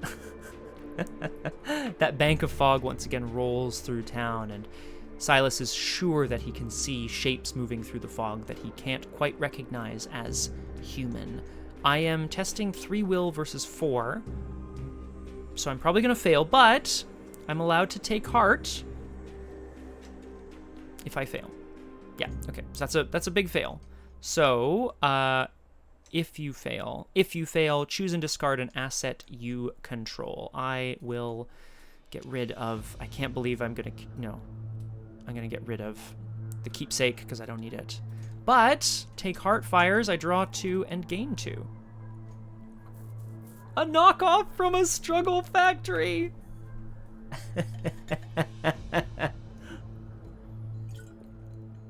I love it, Aragorn. Oh, it's quite warm here, so I'm very thirsty. Delicious. Okay, the chill causes Silas to rush away from the bank of fog. He doesn't drop his talisman, but he certainly kind of puts it away here. It would be its own kind of amazing. I do not disagree with where this is going, folks. 2 resources to keep faith? Yes. So fast, or blessed. Actually, no, I don't want to do that. Sorry, I do not want to do that. I do not want to do that. And I'll explain why momentarily. Silas has rushed from the grocery. He's headed east, where he can find the church green, which is, of course, the graveyard out back of the church of Innsmouth, one of the churches to the north of the city center. As promised, there are indeed construction crews working to hold the church up, but that's not the only thing that Silas finds. Venturing down in amongst the gravestones, there's another young man who seems to be mourning somebody's passing. When Silas passes by, suddenly a hissing sound. The creature leaps up and attacks him. So I'm going to move into the church green. The Initiate of Dagon has a doom on it, so it only has 2 combat, 1 health, and 2 evade right now. So we're going to fight this one. Let's do it. I'm ready to punch. Silas has 4 combat against the 2 of this initiate. They tussle. Thomas Dawson is running down from the road. He drove over to the church green and investigated somewhere kind of nearby. And he's drawing his gun from his shoulder holster as Silas struggles with this hissing monstrosity of a man. A burly-looking man looks up at the action before continuing digging a fresh grave with a spit. Ugh, tourists. I mean, basically. Silas grew up here, but he's now a tourist. 4 to 2. 4 to 2. Oh! Ooh! Ooh, I don't like it at all. Ooh! No, is there anything I can do about this? Ooh, I don't like this. I'll tell you why. -4. If you fail, place one of your clues on your location. Oh, I should have spent the clues. I didn't know I had 3. Balls. No. I fucked up. It's okay. We have to continue to fight, though, because... well, because otherwise we're gonna be in a bad situation. It's fast. Yeah, I do. To play Keep Faith. That will add some bless tokens to the bag. It's true. Do I want to, though? No, that would be good. No, because... Oh, no. Actually, that's a great question, though, Crosshair. Let's have a look, shall we? It's under... It's not skill test timing. Oh, yes, it is skill test timing. Whee! Page, I don't know, the end, basically. Where are you? There you go. So when I determine what kind of skill test it is, I can be like, okay, I'm taking the test. Then I could have fast trigger played Keep Faith, but I didn't, so I didn't. No, but I'm... Yeah, but it says... Yeah, sorry, Crosshair, yes. I feel like I often breeze through what a lot of these cards say. That's my mistake. Yeah, after you fail a skill test, while investigating, specifically. That would be good. That'd be really good if it was just fail and, like, gain some clues. That'd be excellent. What the fuck? Oh! Yes. Right. No, there isn't, and I should have done it before. Boo! Boo-hoo! I could do it now, but I'm not going to, because I'm gonna... Oh, God. I'm just gonna kill this thing. Oh, hang on, I was 5 to... Oh, it doesn't matter. I was 5 to 2, but I still failed by 1. Boo-hoo-hoo. Okay, 5 to 2. Let's go again. Oh, for fuck's sake! Here it comes. Despite Silas's best efforts, the man is strong. Much stronger than he seems. Thomas Dawson withdraws his pistol from his holster, but he's loath to fire it off in sort of broad daylight while there are people not that far away, especially if this man happens to be, I don't know, some sort of, you know, local, some sort of local who is a known troublemaker. Don't want to get arrested for murder while you're here in Innsmouth. It would have been a cheat, and maybe I should have, but I didn't, so there you go. Okay, well that is disappointing. So in the enemy phase then, the Initiate of Dagon does 1 horror, which I will put directly on Mr. Thomas Dawson. Thank you for your service. And we go to Upkeep, where we draw a card and gain a resource. Okay, Inquiring Mind is good. Put all my assets on the left-hand side here. Put all my events, and then the skills on the right. Do I want to do anything here? Look what I found will get me 2 clues, which is good. So I just need to figure out how to deal with this thing, like, fast, like stat, or else we're in trouble. Oh, and Thomas Dawson, I can draw a card, which would have put me over my hand size. So I'm not going to do that, actually. Unless I don't care about something. No, I care about everything. No, I care about everything. We go to 2, but actually 3 out of 7 doom. Ah! I gotta get some more clues. We draw a card.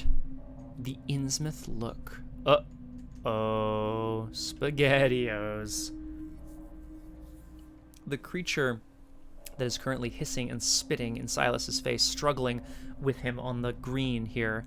Oh, yeah, I don't like it either, Aragwen. It is not pleasant to look at here. Put Innsmouth Look into play in your threat area. You get -1 intellect and -1 sanity. Whoa! You gain the Deep One trait. Action, test will 3. If you succeed, discard the Innsmouth Look. That is correct, Aragwen. Allow me to read to you briefly from the introduction, Aragwen, because I think this will be important. To find it now. Oh, damn. Sorry, I just need to find where it exists now. Oh, maybe it's not even here.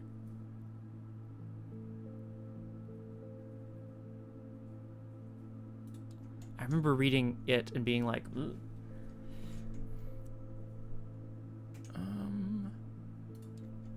Something about Joe Sargent, I think. Yeah. The bus driver. His coarse grayish skin is the first thing you notice, followed swiftly by unusually deep and shadowed creases in the flesh of his neck, almost as if he were prematurely aged. His bulging eyes are unsettling, and you're suddenly unsure whether you've seen him blink even once since your approach. Oh, that's fine, weirdness. Don't worry about it. We've summed it up. It's all good. No, don't worry about it. It's pretty horrifying, though, yeah. So I think what's happening here is that Silas sees reflected in the face of the person in front of him certain traits that he starts to wonder if he has himself. He is a Marsh, after all. Has coming back to this town done something to him, reactivated in him some genetic ancestral pattern, some fish-like tendencies? Yeah. Silas knows about the Innsmouth look, the way the townsfolk look in this town. That does sound about right. Crosshair, I would have done that. Okay, well, fuck me. We're gonna deal with that later. We're back around to the investigation phase. Okay, we kill the initiate. We get 3 clues. Then we spend them, and then we do the double action next turn to look at the top cards of the leads deck. That's what we're gonna do. Yes. Good. So, we kill the initiative Dagon. I have 5 combat to 2. 5 to 2 means... well, I kind of want to commit something to it. I don't need to, like, do daring. I just need to not fuck it up again, right? 5 to 2.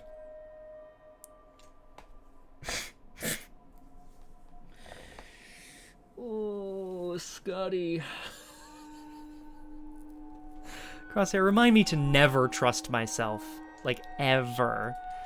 So this is -4 if you fail, put a clue on your location. The rip is correct, RJ Cody. This creature is, like, hell-bent on stopping Silas from progressing any further. Who or what this thing is, Thomas Dawson has finally managed to maneuver in close. He's got his gun. He's managed to line up the shot. He's like, Silas, just knock him off you for 2 seconds. I got him. Thanks, Aragwen. Okay. That's so annoying. 5 to 2, and we're going to... I'm going to throw something in on this one because I need to. I have to. Biggest jinx. No, I'm not... No, not daring. What are you doing, Scott? Come on. Unexpected courage. Max 1 committed per skill test. I have 5 combat. 7 to 2. 0. So I don't need it, so I'm taking it back to hand. Thank you. Silas manages with all his might to get his legs under the creature, shove him up and off, and then Thomas squeezes the trigger. Bang. His 1911 Colt goes off with a loud report, and the creature slumps back against a tree. Dead. Crosshair. Would that make it? Actually, you do have much better luck than I do, so maybe that would work. Or maybe the universe would be like, no. You're still pulling for Scott. Okay. Finally. Fucking 4 actions later. What's going on out there, squirrels, huh? Alright. Let's party. We have 1 intellect against the 3 intellect of the new church green. What I would like to do is clear all the clues off this location so that I can then double action look at the top card of the leads deck. I'll probably crosshair. Oh, the tomatoes! The tomatoes! Boo! Okay. Do I want to keep faith? No, I don't want to keep faith. I want to... Ooh, I know what I want, actually. I don't have it yet, but I will shortly, which is good. Yes. Okay, cool. Let us...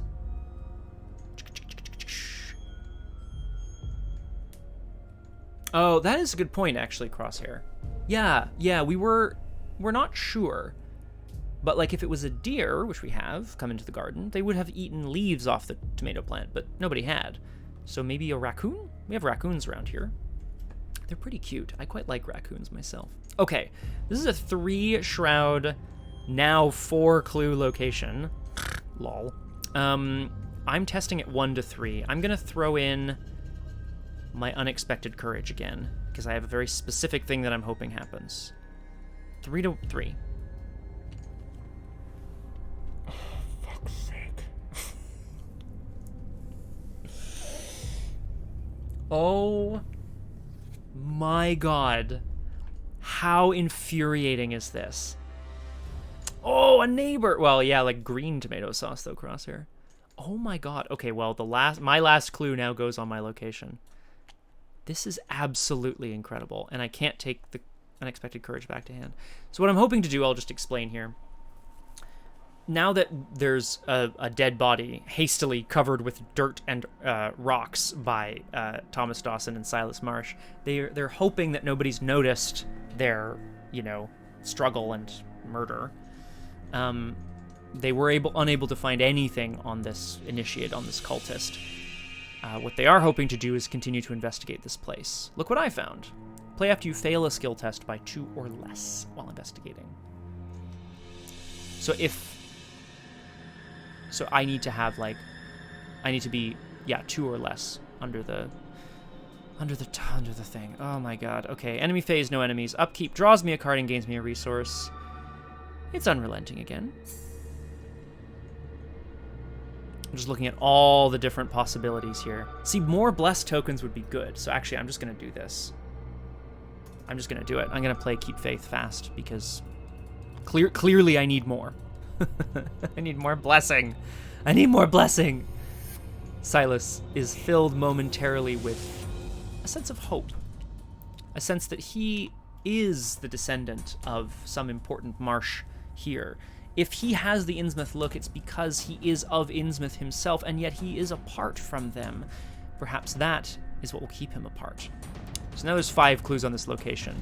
And annoyingly, I really, really want to, get the clue off this location. Did I upkeep already? Yes, I did. So we go to the Mythos phase, where we go to 3 out of 7 Doom. We're totally fucked for time. And we draw an encounter card. Okay. This is another initiate of Dagon. I'm going to put this initiate at the Marsh Refinery this time, because I will be going there to get a clue off Barnabas, probably. Oh, God, that's annoying. Okay. We're back around to the investigation phase. Why have I only been getting terrible tokens? Unrelenting. Yes, this is the plan. I'm going to investigate this location. I have 1 intellect versus the 3 of the location. I'm going to play Unrelenting and seal 3 blesses on it. That's what I'm going to do. 1, 2, 3. Incredible. Draws me 2 cards. Fuck's sake. Jacob! Hey! Jacob Morrison. He'll be useful, I think. Okay, so we're now at 2 to 3. Is this a good idea?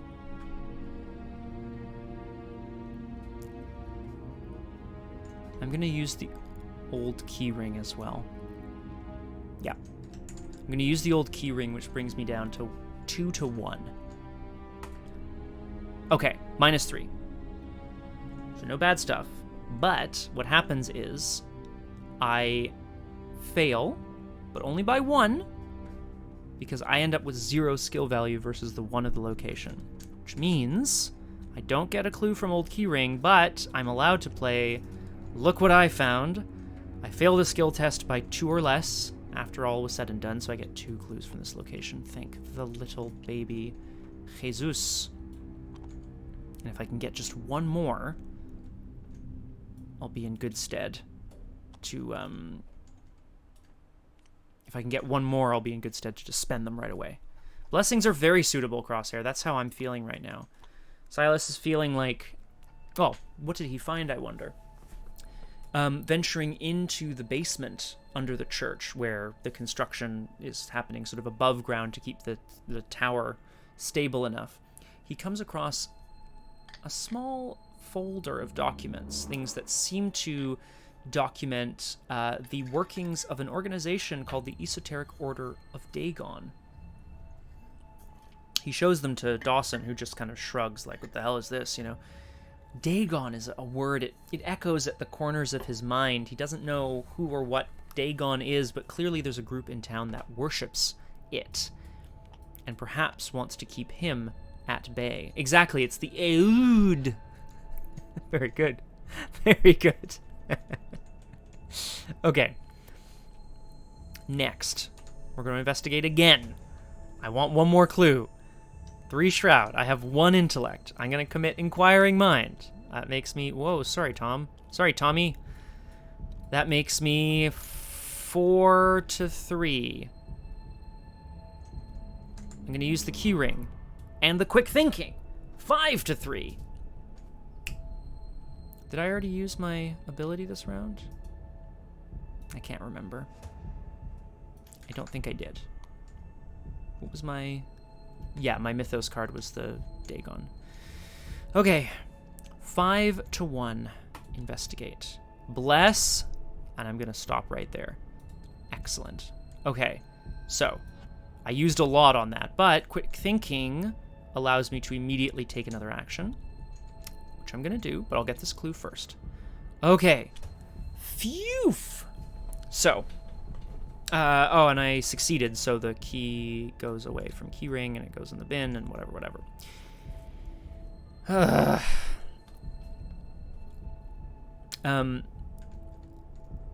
Using, grabbing the folder and keeping it. I did, thank you, Crosshair. Actually, I'll just check. I should have 6 in the bag. 6, yes, thank you. Oh,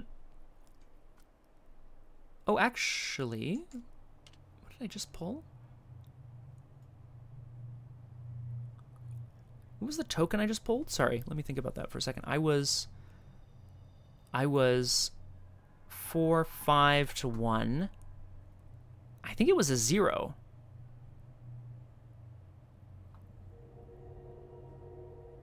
Oh, but I have to succeed by like 2 or more, right? Oh no, it was a bless. Yeah, it was a bless. So I'm going to use my ability to take Inquiring Mind back to hand, because I still pass by 2 or more. Thanks, Aragorn. Oh my god, what the hell is he even talking about? Okay. Thinking quickly, Silas jams the files into an old box of basically rubbish and construction materials, and he's like, hey, play along. And he pretends to be a member of the construction crew hauling stuff out of the basement until they can get it away to look at it a small distance off.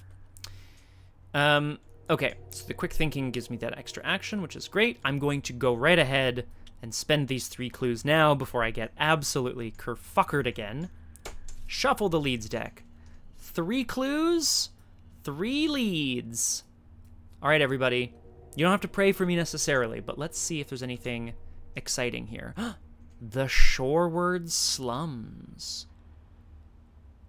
I will not put this... I will not let it go on the mat yet, because then it will place its clues, which I don't want. But the Shoreward Slums is that hideout. Okay. That's Brian again. Brian Burnham again. He wants out. Okay. And the House on Water Street. Ooh. Ooh. Ugh. It does have only 1 shroud, so I'm probably going to pick that one. Okay, so at least the hideouts are looking good. House on Water Street is number 4. The information in there reveals that the Esoteric Order of Dagon wants, has various hideouts, places where they meet on the regular. Again, unlikely to be a hideout for a kidnapper, feels Silas. So we've got 2 possible hideouts left, the jail and the Sawbone Alley, and we still have 4 possible suspects. Now, I have to put one of these guys into play. Brian Burnham has 1 clue. He spawns at the grocery store. The Shoreward Slums is like a 5 shroud location with Victory 1. Blech. Agent in Jail would make an excellent story, Crosshair. The House on Water Street is 1 shroud and 2 clues. Yeah. I'm gonna place this. It's connected to Yellow and Pink Moon. Aha, perfect. So it's actually on the way as well, which is very nice. If we have enough time to like continue to rush about here. So those go in, as does the top card of the encounter deck.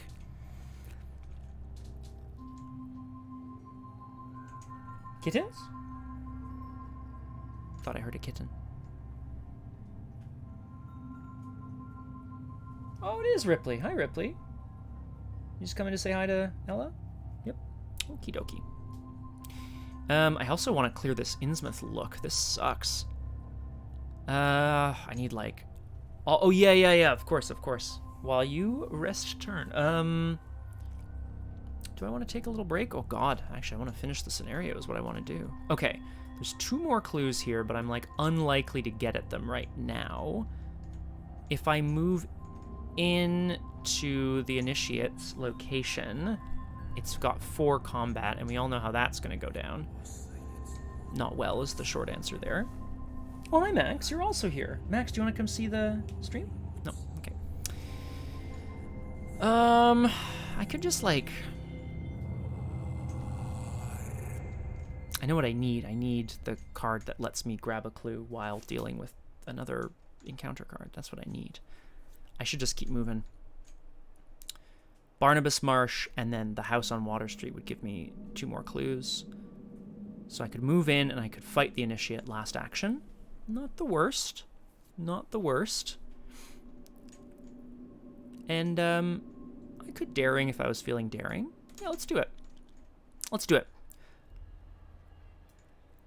They need a bit of time away from the church because the construction crew was also starting to get not curious but suspicious.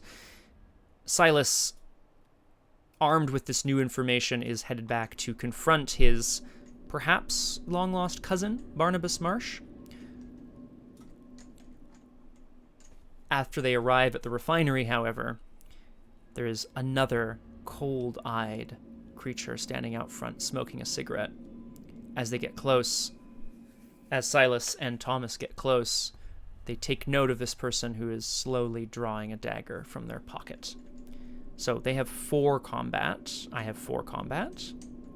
I'm sorry, I have 5 combat. Let's be daring here to fight at 8-4. Bless. I can't use the thing anymore, so that's okay. And a skull. Skull is -2, so that perfectly cancels out. I draw a card from daring, which is leg injury, but the Initiate is defeated. That's okay.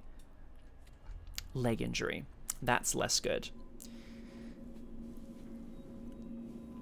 When the strange dead-eyed man makes a lunge for them with his switchblade, Silas is quick to sidestep it. Thomas moves in to try to capture him.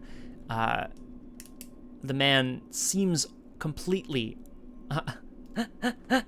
he seems completely unable to talk at all.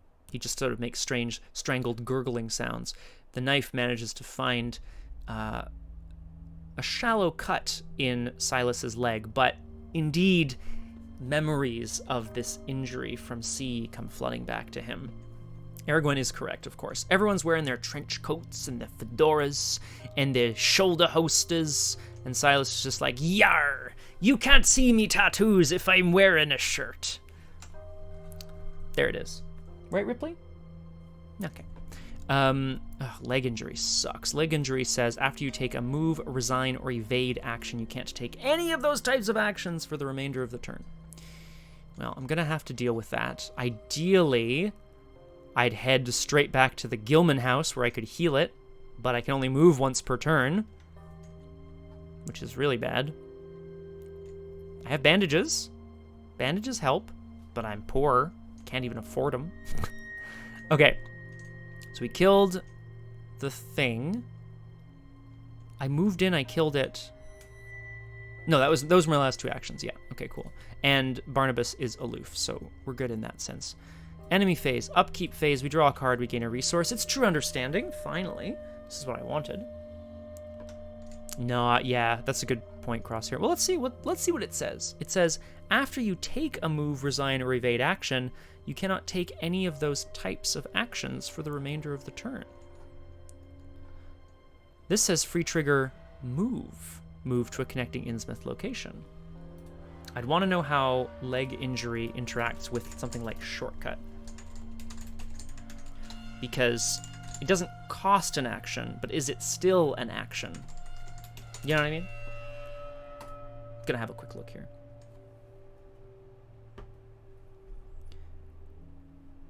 The internet seems to think that leg injury limits move actions, which is bold actions. Like bolded words, like on the Innsmouth Square bus thing. It's in bold, so it counts as the action for the purposes of moving. This actually does really suck, but we'll figure it out.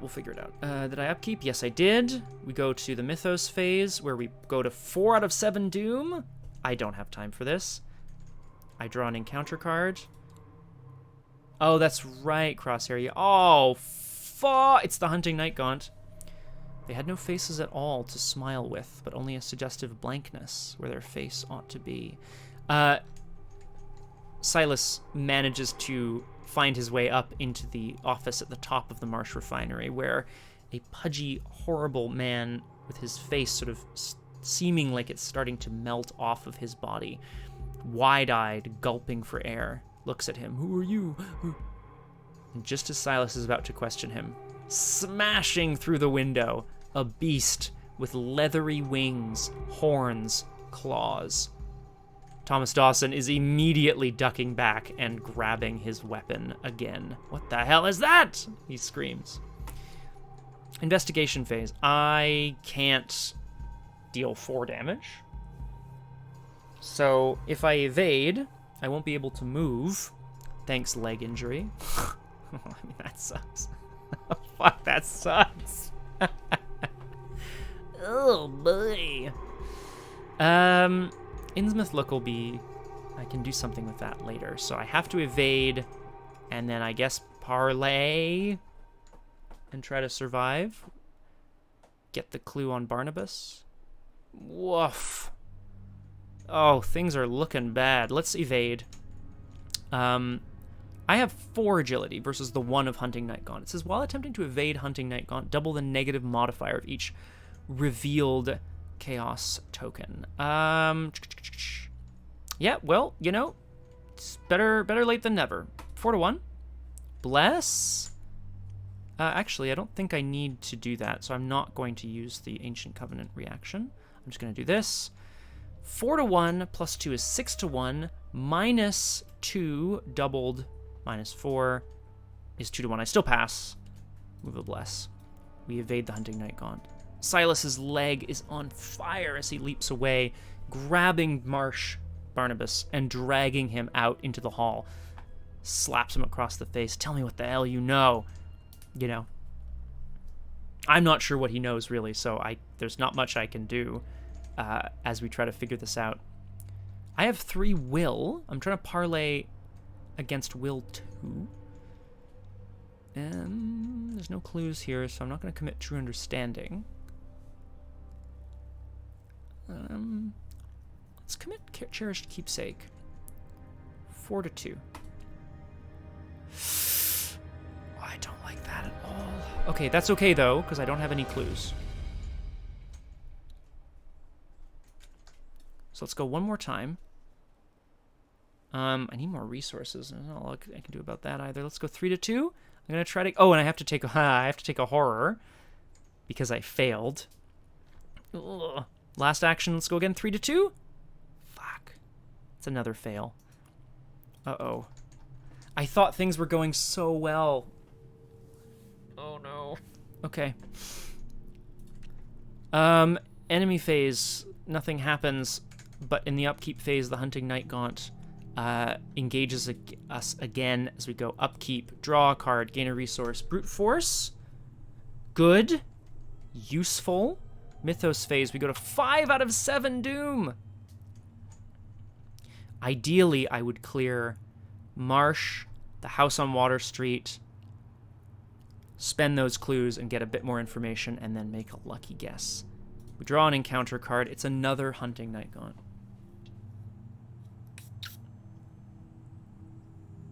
Where's the resign? I could resign at Innsmouth Square. Oh, boy. Oh, I mean, this is just disgusting. You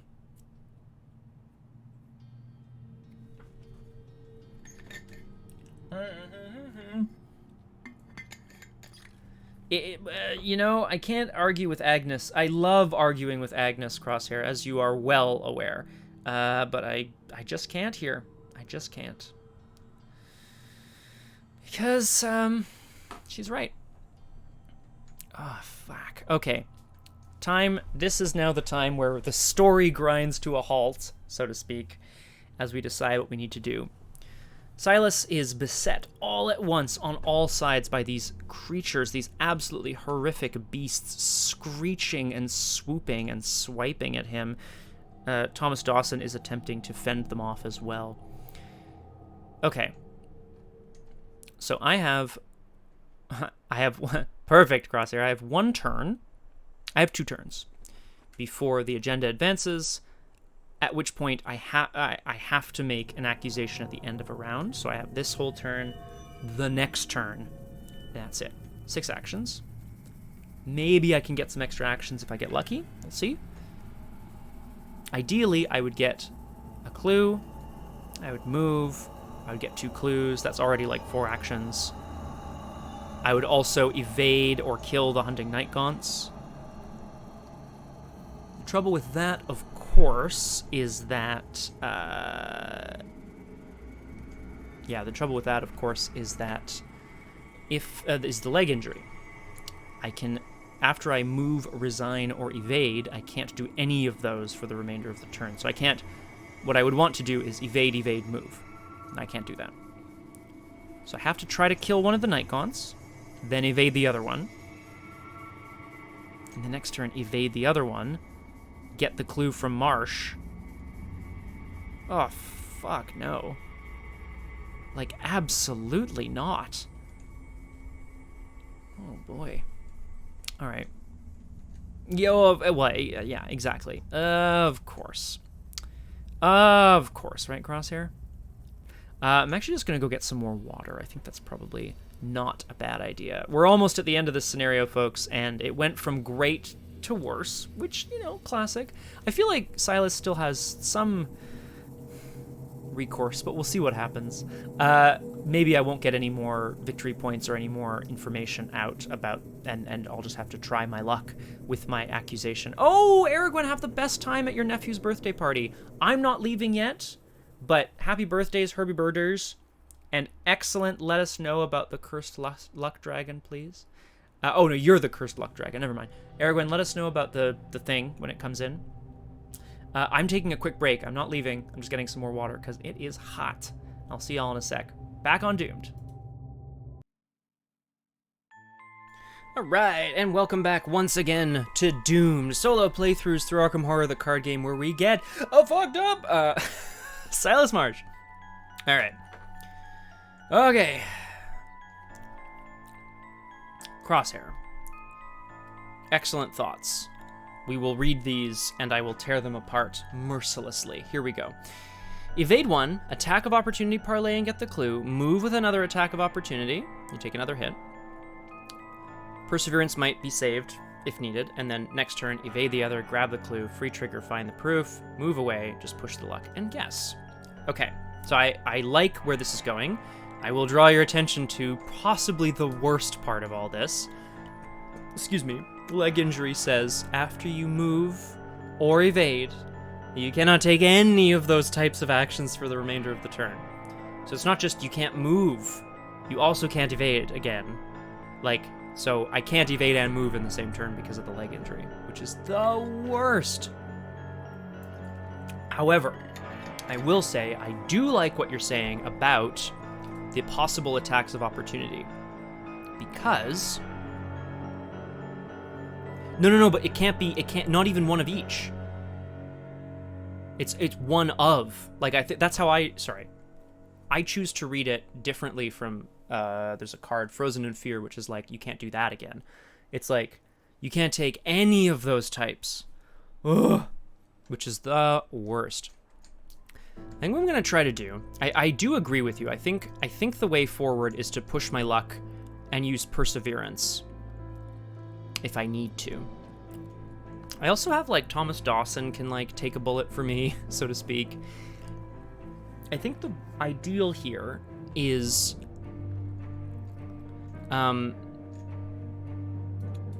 Parlay doesn't provoke attacks of opportunity, so I could parlay and I have to succeed is kind of the problem. I could move, take some attacks of opportunity, and then try to fight people off here at the house on Water Street. They do a damage and a horror. How am I doing for damage and horror? I still have like 4 health and only 3 sanity left because of the Innsmouth look. That's less ideal. But I have Perseverance. So I think what we're going to try to do is kill one of the guys. That will reduce the load on me here, so to speak, and then we'll see where we're at after that. Look, weirdness, it's a totally different kettle of fish, okay? Dexter Drake was a magician with actual magic powers. He also had the luckiest woman in the world, because her superpower was... That's right, luck. Silas Marsh has no one. He only has me. God, it's the worst. Okay, we're gonna do it. We're gonna beat up some Night Gaunts. I think that's... Because I could also just ignore them entirely. Right? I can't just be taking 2 damage and 2 horror at a time.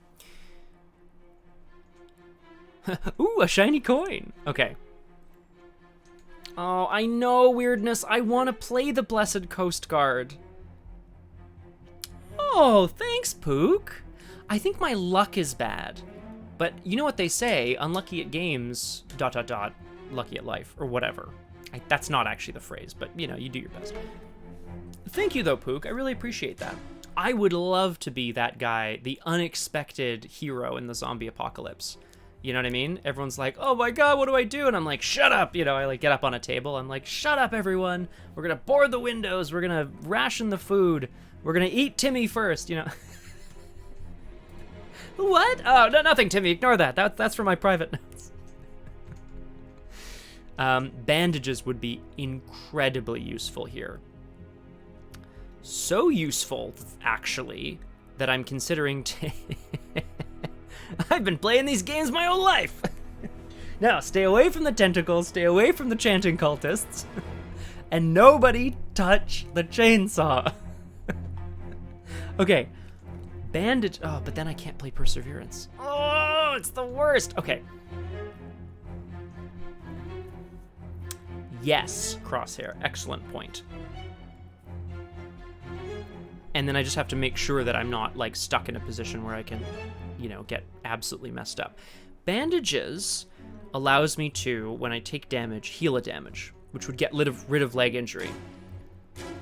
So if I play bandages, I have to take 2 damage and 2 horror, which I can't then use bandages on because it's not in play yet. And then I could try to beat up a Night Gaunt, and then I could try to survive. Do I want to take 2 damage and 2 horror?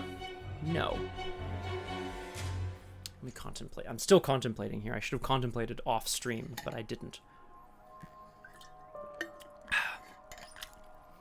What's the most important thing? The most important thing is the 2 clues from the house on Water Street.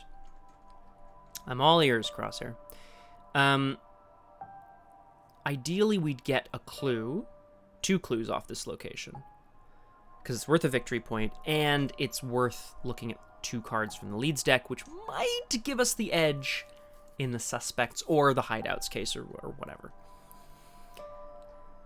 That would be good. Because, yeah, I'm definitely not moving back to the church green at this point, because I have absolutely fucked it numerous times. Pardon my French.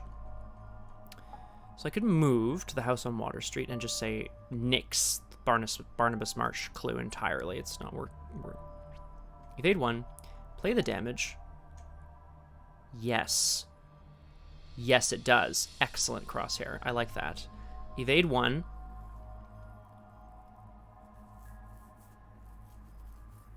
Yeah, well, like, I have Brute Force, which lets me do, like, up to 3 damage, but that's, like, still not enough, right? It's not worth fighting if it's going to take that many actions. Evade, play Bandages,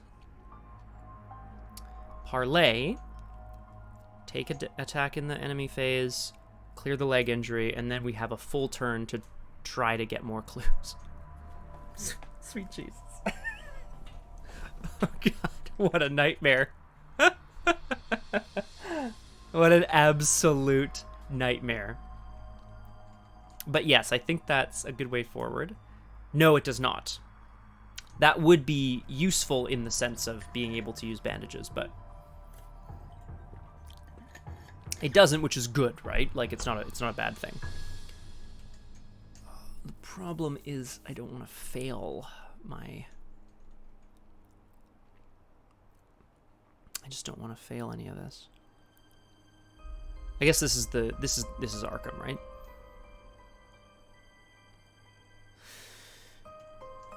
If I'm playing bandages, I'm like committing to that being a thing.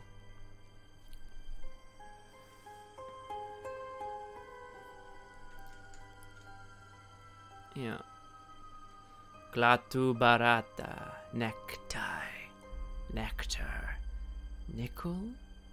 Ooh, Saren's spooky. I don't know what you're talking about, but I like it. Just remember the magic words. I love magic words. Let's do it. Okay, I have to survive this turn, and I have to be in a position for next turn.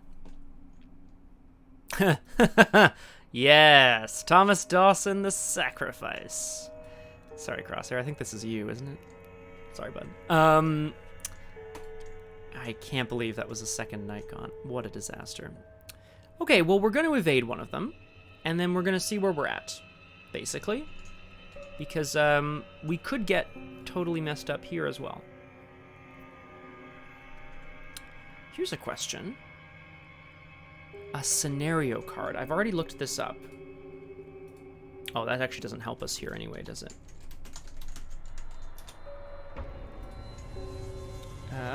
It's any card that isn't a player card. Location, treachery, a test on an enemy, but not fighting or evading. Aha, so parlaying, I can commit true understanding, but that gives me a clue at my location, and there are no clues here. What I really want to do is grab Barnabas and drag him over to the Water Street house and then do some shit there, but not useful. I need to actually start going, I know, but I'm just thinking about parlay, evade, bandages, evade, move, clue. It's not enough. I would love all of these clues, so I'm not going to get the clue on Barnabas Marsh. But then what am I doing with my last action?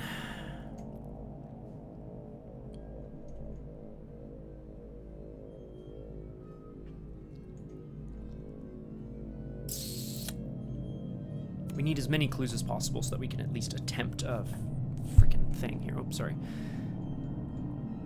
Evade. I can't evade and move in the same turn. Wow, this is a real head scratcher. I think it's just very hot, is what's happening here. Oh, I can draw a card with Thomas Dawson. That's good. That actually might be very useful. Oh, that's what I need. I just need to draw some Elder Signs. That's all I need. Just draw some Elder Signs. No big deal. Leg injury. What am I committing to? This is the point. I'm not committing to getting any victory points. That would be ideal, but I think that's silly. I'm here right now. We should go for this. So I'm going to attempt to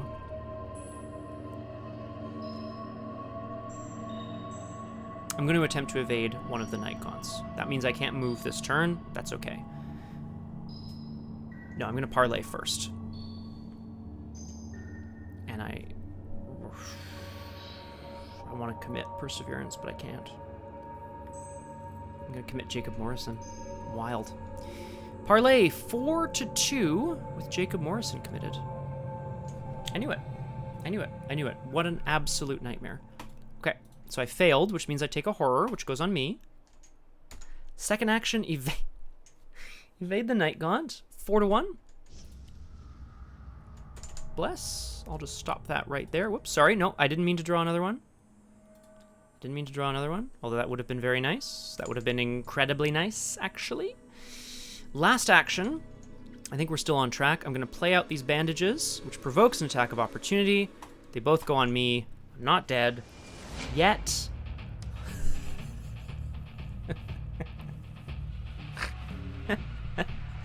I'm not dead yet.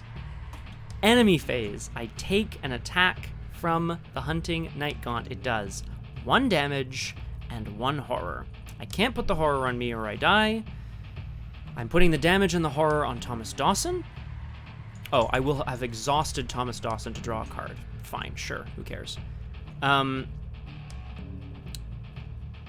I'm putting them both, the damage and the horror, on Thomas Dawson, which is going to kill him. I'm so sorry, Mr. Dawson.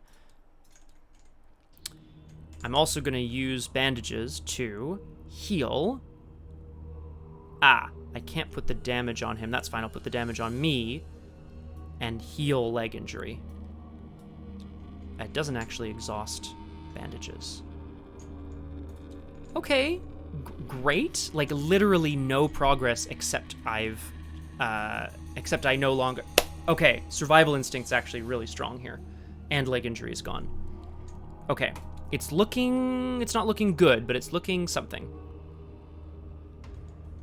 No, unfortunately, Crosshair. He had 2 horror on him. Yeah, he had 1 damage and 2 horror.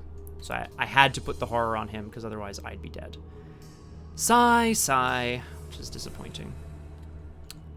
But we go to 6 out of 7 Doom, which means at the end of this round, we are advancing, so I have to make my guess as to who kidnapped Agent Harper, and I draw a card, which is another enemy.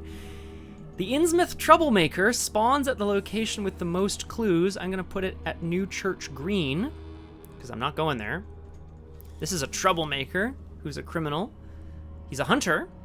Action, place one of your clues on your location to parlay. Exhaust Innsmouth Troublemaker. Doesn't ready during the next upkeep phase.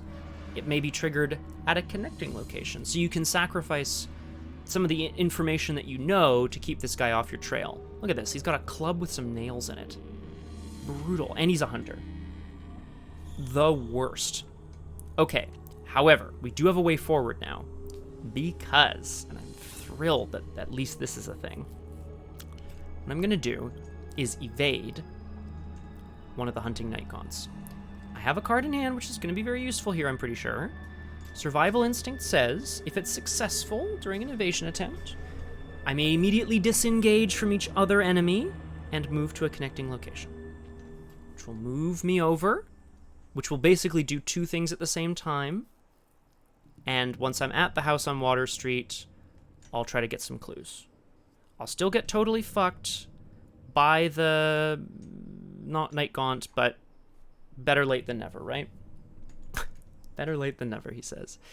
Okay, first action, evade. I have 4 evade versus the 1 of the Night Gaunt. I'm going to commit Survival Instinct, and I'm going to pray. Pray with me, y'all. 5-1. -2.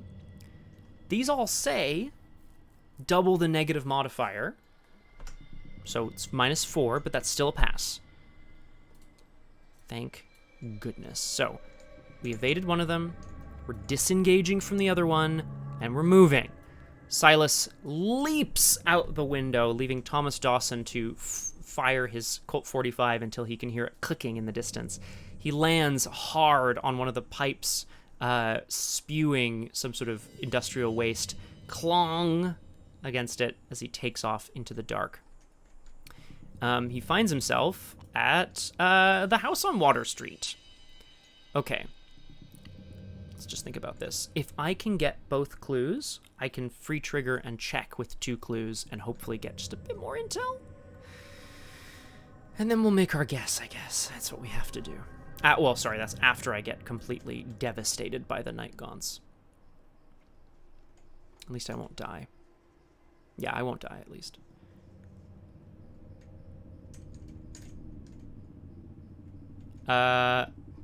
Yes, there is. Sorry, Crosshair, yes. The house on Water Street says, after you successfully investigate it by 3 or more, draw the top card of the encounter deck, or shuffle that card into the leads deck, which is bad.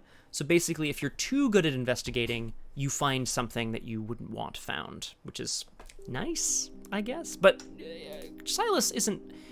He's not, like, super bright. Do you know what I mean? Exactly, it's a House of Horrors. Specifically, I'm going to try to gain a true understanding of myself. I'm going to try to clear the Innsmouth look. I have to test Will 3. The reason I'm doing this instead of getting clues is because True Understanding says commit to an ability on a scenario card, like the Innsmouth look. If it's successful, discover a clue at your location. So by doing this, I'll clear this thing, which will give me my intellect and some sanity back, and it will get me a clue. I am testing at 3 to 3, which is honestly not good enough. What am I committing? Perseverance? What a terrible idea. Inquiring Mind? Also kind of a terrible idea. Meat Cleaver? That put me at 4 to 3. Yeah, I have one more action after this, but you are correct. I should do that, eh? Oh, because I still have Silas's ability. Great, great, great, great, great. So I'm testing 2, 3, 4, 5, 6, 7 to 3. Yeah, perfect. Because there's -4s. 7 to 3.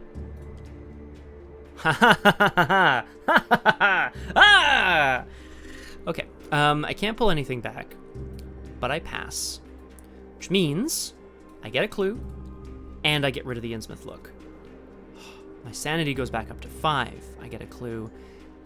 And Silas realizes now that this house on Water Street is not just a strange house set back from the road at night. He recognizes the pull of this place, the reason he has felt drawn to it. This is where he used to live, he realizes. Now, last action. 2 intellect versus 1. If I succeed, I'll get the last clue, which is worth a victory point and worth another free trigger thing. If I fail, I might have to return a clue. I might have to take a horror. I might have to place a doom, that's fine. I still think I have to try, right? You have to try. How many bless in the bag? 3? Because maybe I'll get a friggin' Elder Sign, who knows? 2 to 1? And then the forced thing on it says, if I succeed by 3 or more. Okay. I mean, I'm gonna regret this, right?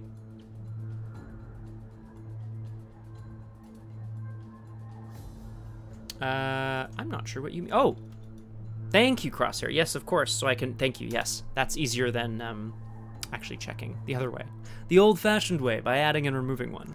And counting the whole bag instead. 2 to 1. Silas, you've been brave before. Your inquiring mind has gotten rid of the feelings of inadequacy that you had. This feeling that you are perhaps different from everyone else. We're going to keep investigating this house where you used to live. The creepy haunted house on Water Street. 2 to 1. Yeah, that's what I figured was going to happen. Okay, cool. That's... Okay. Free trigger. I'm going to spend 1 clue. This game went from bad to worse so fast. Like, it went from great to terrible all at once. Spend 1 clue. Parlay. Reveal the top 1 card of the lead deck. Draw it. Shuffle the rest back into the lead deck, along with the top card. Wait. Yeah, shuffle the rest back in along with the top card of the encounter deck. I really, really, really, really, really hope so, Crosshair. Shuffle. Draw. It's a person! Robert Friendly. Put Robert Friendly into play at the Innsmouth Harbor with 1 clue on him. I think he's the ironically named Robert Friendly. Aloof. Parlay test agility 2. If you fail, take a damage. If you succeed, take a control of the clue on him. Okay. Well, not quite, but it's not bad. We're certainly looking okay. Robert Friendly is number 6. Okay, we're going to come back to this in a moment because I have to do my guess at the end of the round. The reason that's important is because that's the end of the investigation phase, but in the enemy phase, Hunter's Hunt, the Troublemaker comes in, and this Night Gaunt comes in and hits Silas for 1 damage, which I will immediately heal, and 1 horror, which takes me to 6 out of 9 damage and 4 out of 5 horror. Not good. Upkeep draws me a card and gains me a resource. Lucky. And the ability to play Perseverance, which is nice. Before we advance the agenda, it is now the end of the round. I may advance the act. The accusation. The time has come for you to reveal your hand. It is bandaged and bloodied. Not that hand, your metaphorical hand. You've retraced Agent Harper's steps as best you can and learned a lot about Innsmouth and its citizenry. Perhaps with this information you can narrow down where Harper is now. If you aren't swift and decisive, the kidnapper will surely discover that you're onto them. You have only 1 chance to get this right. Fuck. 1 chance to locate Harper and surprise her kidnapper. If you're wrong, it's back to square 1, or worse. Read scenario interlude, The Accusation. Using the knowledge you've gathered, you must make an accusation in an attempt to locate who has kidnapped Elina Harper and where she's hidden. Choose 1 suspect and 1 hideout from among the options. The suspect cannot be in play or in the victory display. The hideout can't be in play, fine. Once the accusation has been made, do the following. Reveal the suspect, enemy, and hideout location that are face down. Circle the names of the correct suspect and enemy. And then we discover what we do. It is time, Crosshair, you are correct. It is time to j'accuse. Possible hideouts. Sawbone Alley or the Innsmouth Jail. Now, I think we're all in agreement here. We're going to guess the Innsmouth Jail is where she's being kept. This is not up for debate, I don't think. Possible suspects. Avera Gilman is the owner and operator of... is the owner and operator of the Gilman House, the inn. Joyce Little runs the Little Bookstore. And Zadok Allen. I think he's an old kook who lives down by the water. And we've got nothing to go on. Literally nothing. All of those places were pretty bad. We investigated all of them. The bookshop gave us some trouble, but we managed. Yeah, I think I have to agree with you there, Crosshair. If anyone else wants to get in on this guess, go now or forever hold your peace. And then I'm going to change the color to maybe some sort of blue, so we can circle the correct answers. All right, so we're going to guess Joyce Little with the knife and rope in the Innsmouth Jail. Weirdness does make a good point. Avera Gilman is the innkeep, and we do like a good innkeep. But no, we've committed. Joyce Little in the bookstore with the rope and knife. Reveal the suspect and the location. It's Joyce Little in the jail! Oh! Bam. Guys, I'm just going to circle the correct answers. Well. I mean, okay, I have to see what happens now because I don't actually know. I'm sorry, Weirdness. If both cards match your accusation, the investigators are correct and may proceed. Advance the act directly to the set-aside 2A. Advance the agenda directly to the set-aside 3A. Blah, blah, blah, other things. We're going to look at that momentarily. That's an agenda. That's an act. I'm going to read these as we go. Act 2A, the rescue. All of your evidence leads here. You must rescue Agent Harper at all costs. The kidnapper loses aloof, gets +1 health, and cannot be parlayed with. Objective. If either the kidnapper is in the victory display or there are no clues on Elina Harper's location, advance. And then if there's 2 or more investigators, you have to do both. Frantic pursuit. My frantic running ceased before I had covered a block, for at my left I began to hear something like the hue and cry of organized pursuit. There were footsteps and guttural sounds, and a rattling motor wheezed south along Federal Street. Silas has raised enough trouble in town, people are starting to come for him. It's got the same forced effect. If you defeat a suspect other than the kidnapper, you can do that to get their clues. I'm advancing directly to Agenda 3A, so I'm sure that resets the Doom counter. It must. Yeah, it'd be stupid if it started at 6 out of 7. Put the hideout location that was beneath finding Agent Harper into play. Add 1 additional clue to that location. Place the set-aside Elina Harper story asset beneath this location to indicate where she has been captured. All right, this is the jail. Where does the jail go? The jail is connected to Blue Triangle, Green Diamond, and Purple thing. Hourglass. Green Diamond and Purple Hourglass. Aha, okay, so it's here. This is where the jail is. The Gowl. I don't know how I'm going to get there, I'll be honest with you. I can't believe we got it right, but whatever. I'm going to flip Agent Harper over because she's in there, tied up. Do not become complacent. Fate is what it is. You cannot control it. This is merely the start. Ah, my eye. Add 1 additional clue to that location. Yuck. The Innsmouth Jail is a 4-shroud 2 clue location now. It says forced when you defeat an enemy at the jail, instead of discarding it, shuffle it into the leads deck. Interesting. Spawn the suspect at Elina Harper's location, ignoring the revelation ability. They are referred to as the kidnapper. Remove the leads from the games. Okay, so the leads no longer exist. And Joyce Little is at the jail. Joyce Little is the bookshop owner. 5 combat? What the shit? 5 combat, 3 health, 3 evade. She doesn't get clues. She's no longer aloof, and she can no longer be parlayed with. What the F? 5 combat? She's like stronger than those demonic creatures that we fought earlier. What is this crap? Oh my god. Oh god. Okay, all right. It's a mess of a... It's a mess. If either the kidnapper is in the victory display or there are no clues on Elina Harper's location, advance. Okay. I still have to do the Mythos phase, though, don't I? It doesn't say skip it. Oh, boy. Advance the agenda directly to the set-aside Agenda 3A. Okay, well, advance the agenda.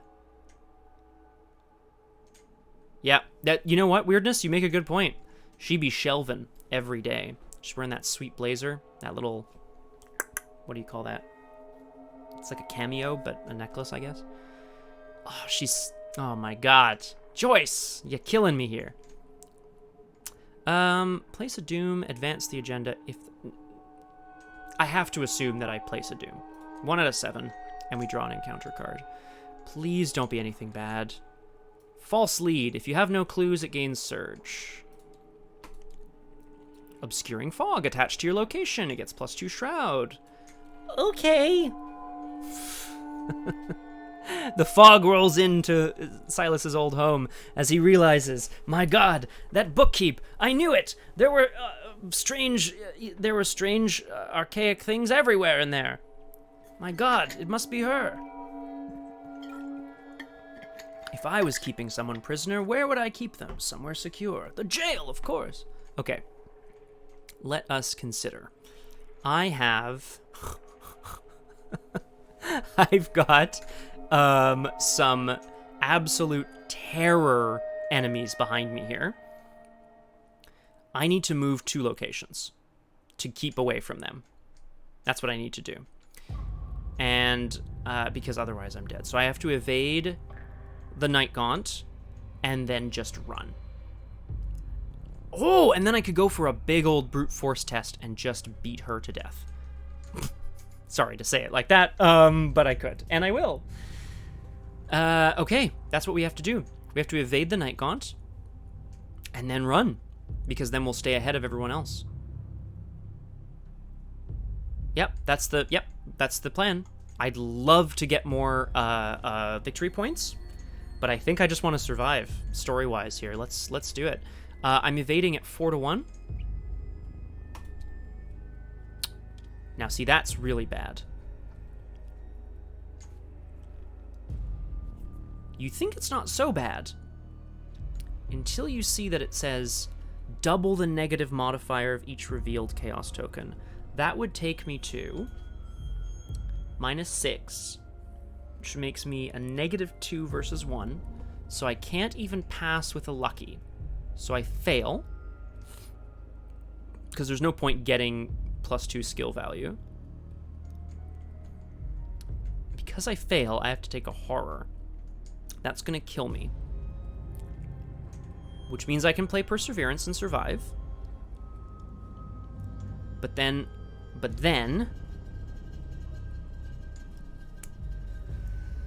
I'd have to evade again and move, at which point I've got the Troublemaker and the other Night Gaunt on me.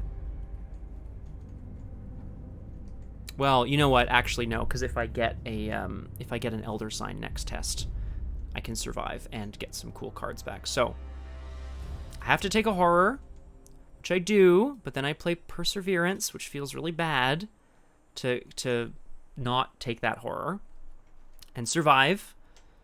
Silas is persevering despite the screeches of the creatures around him. Second action, we're going to do it again. I don't like it. I don't like it at all. I can't even... No, I can't, unfortunately, because it's all... bandages is only for damage.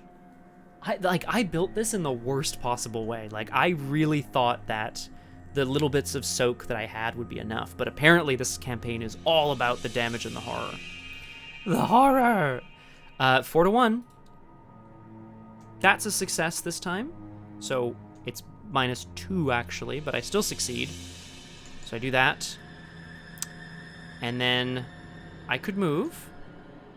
Doesn't matter if I move or not. I'm getting a wave of people on me in the enemy phase. I was actually kind of hoping that I'd pull like an Elder Sign. I'd get some cool... I would have been able to commit the... whatchamacallit to it? I don't know. Anyway, in the enemy phase, Hunter's Hunt, the screeching grows ever louder, and as Silas rounds a corner, suddenly connecting with his face is a large wooden club. Bam! And he's on his back. As things start to go dark, the man stands over him, growling and snarling. And Silas holds his nose, bloodied. He watches the circling creatures above, and he thinks to himself, well, I guess that's it. So I can choose whether it's mental or physical trauma. Great.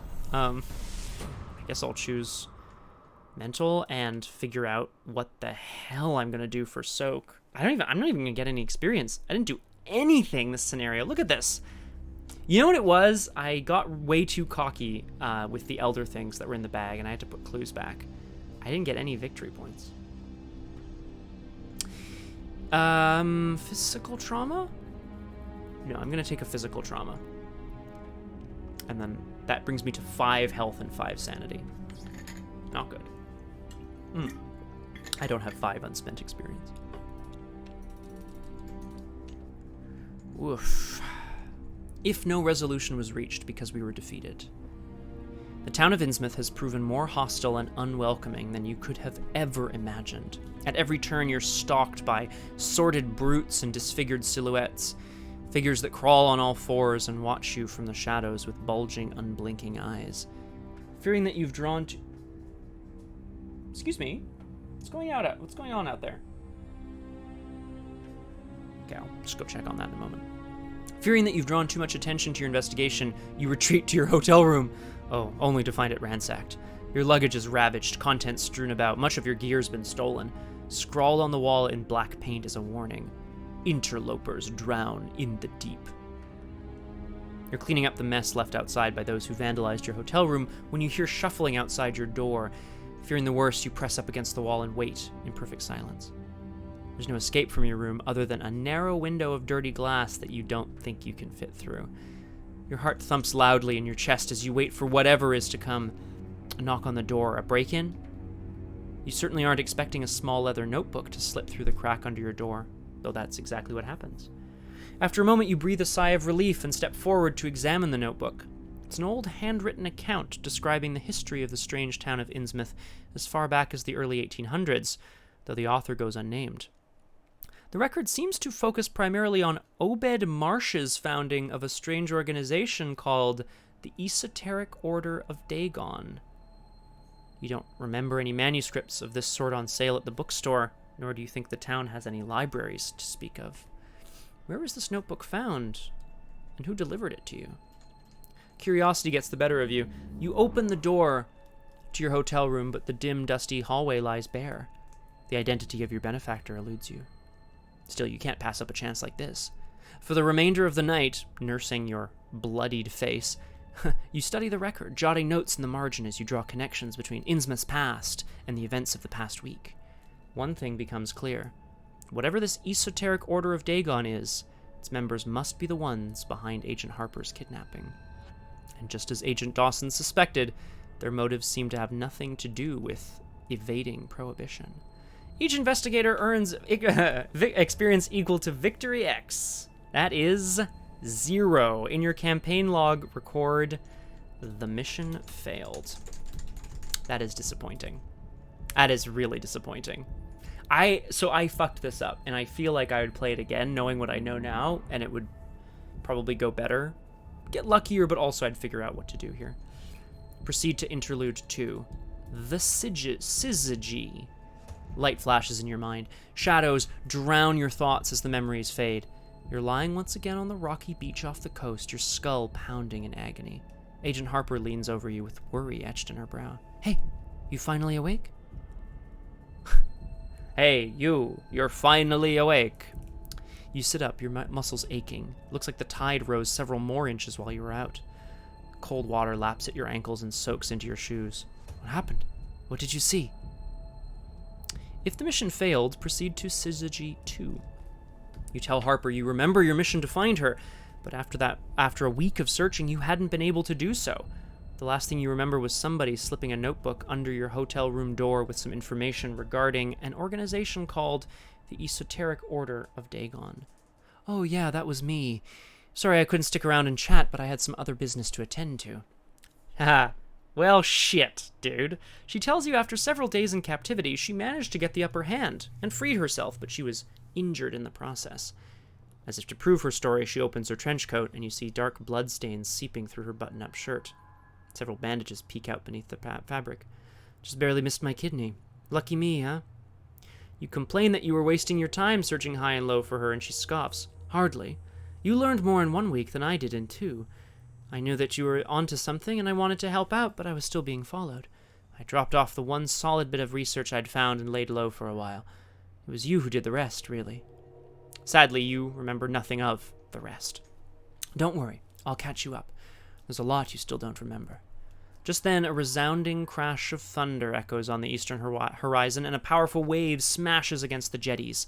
The sky is a deep crimson red behind blackening storm clouds that swirl around the sun and moon.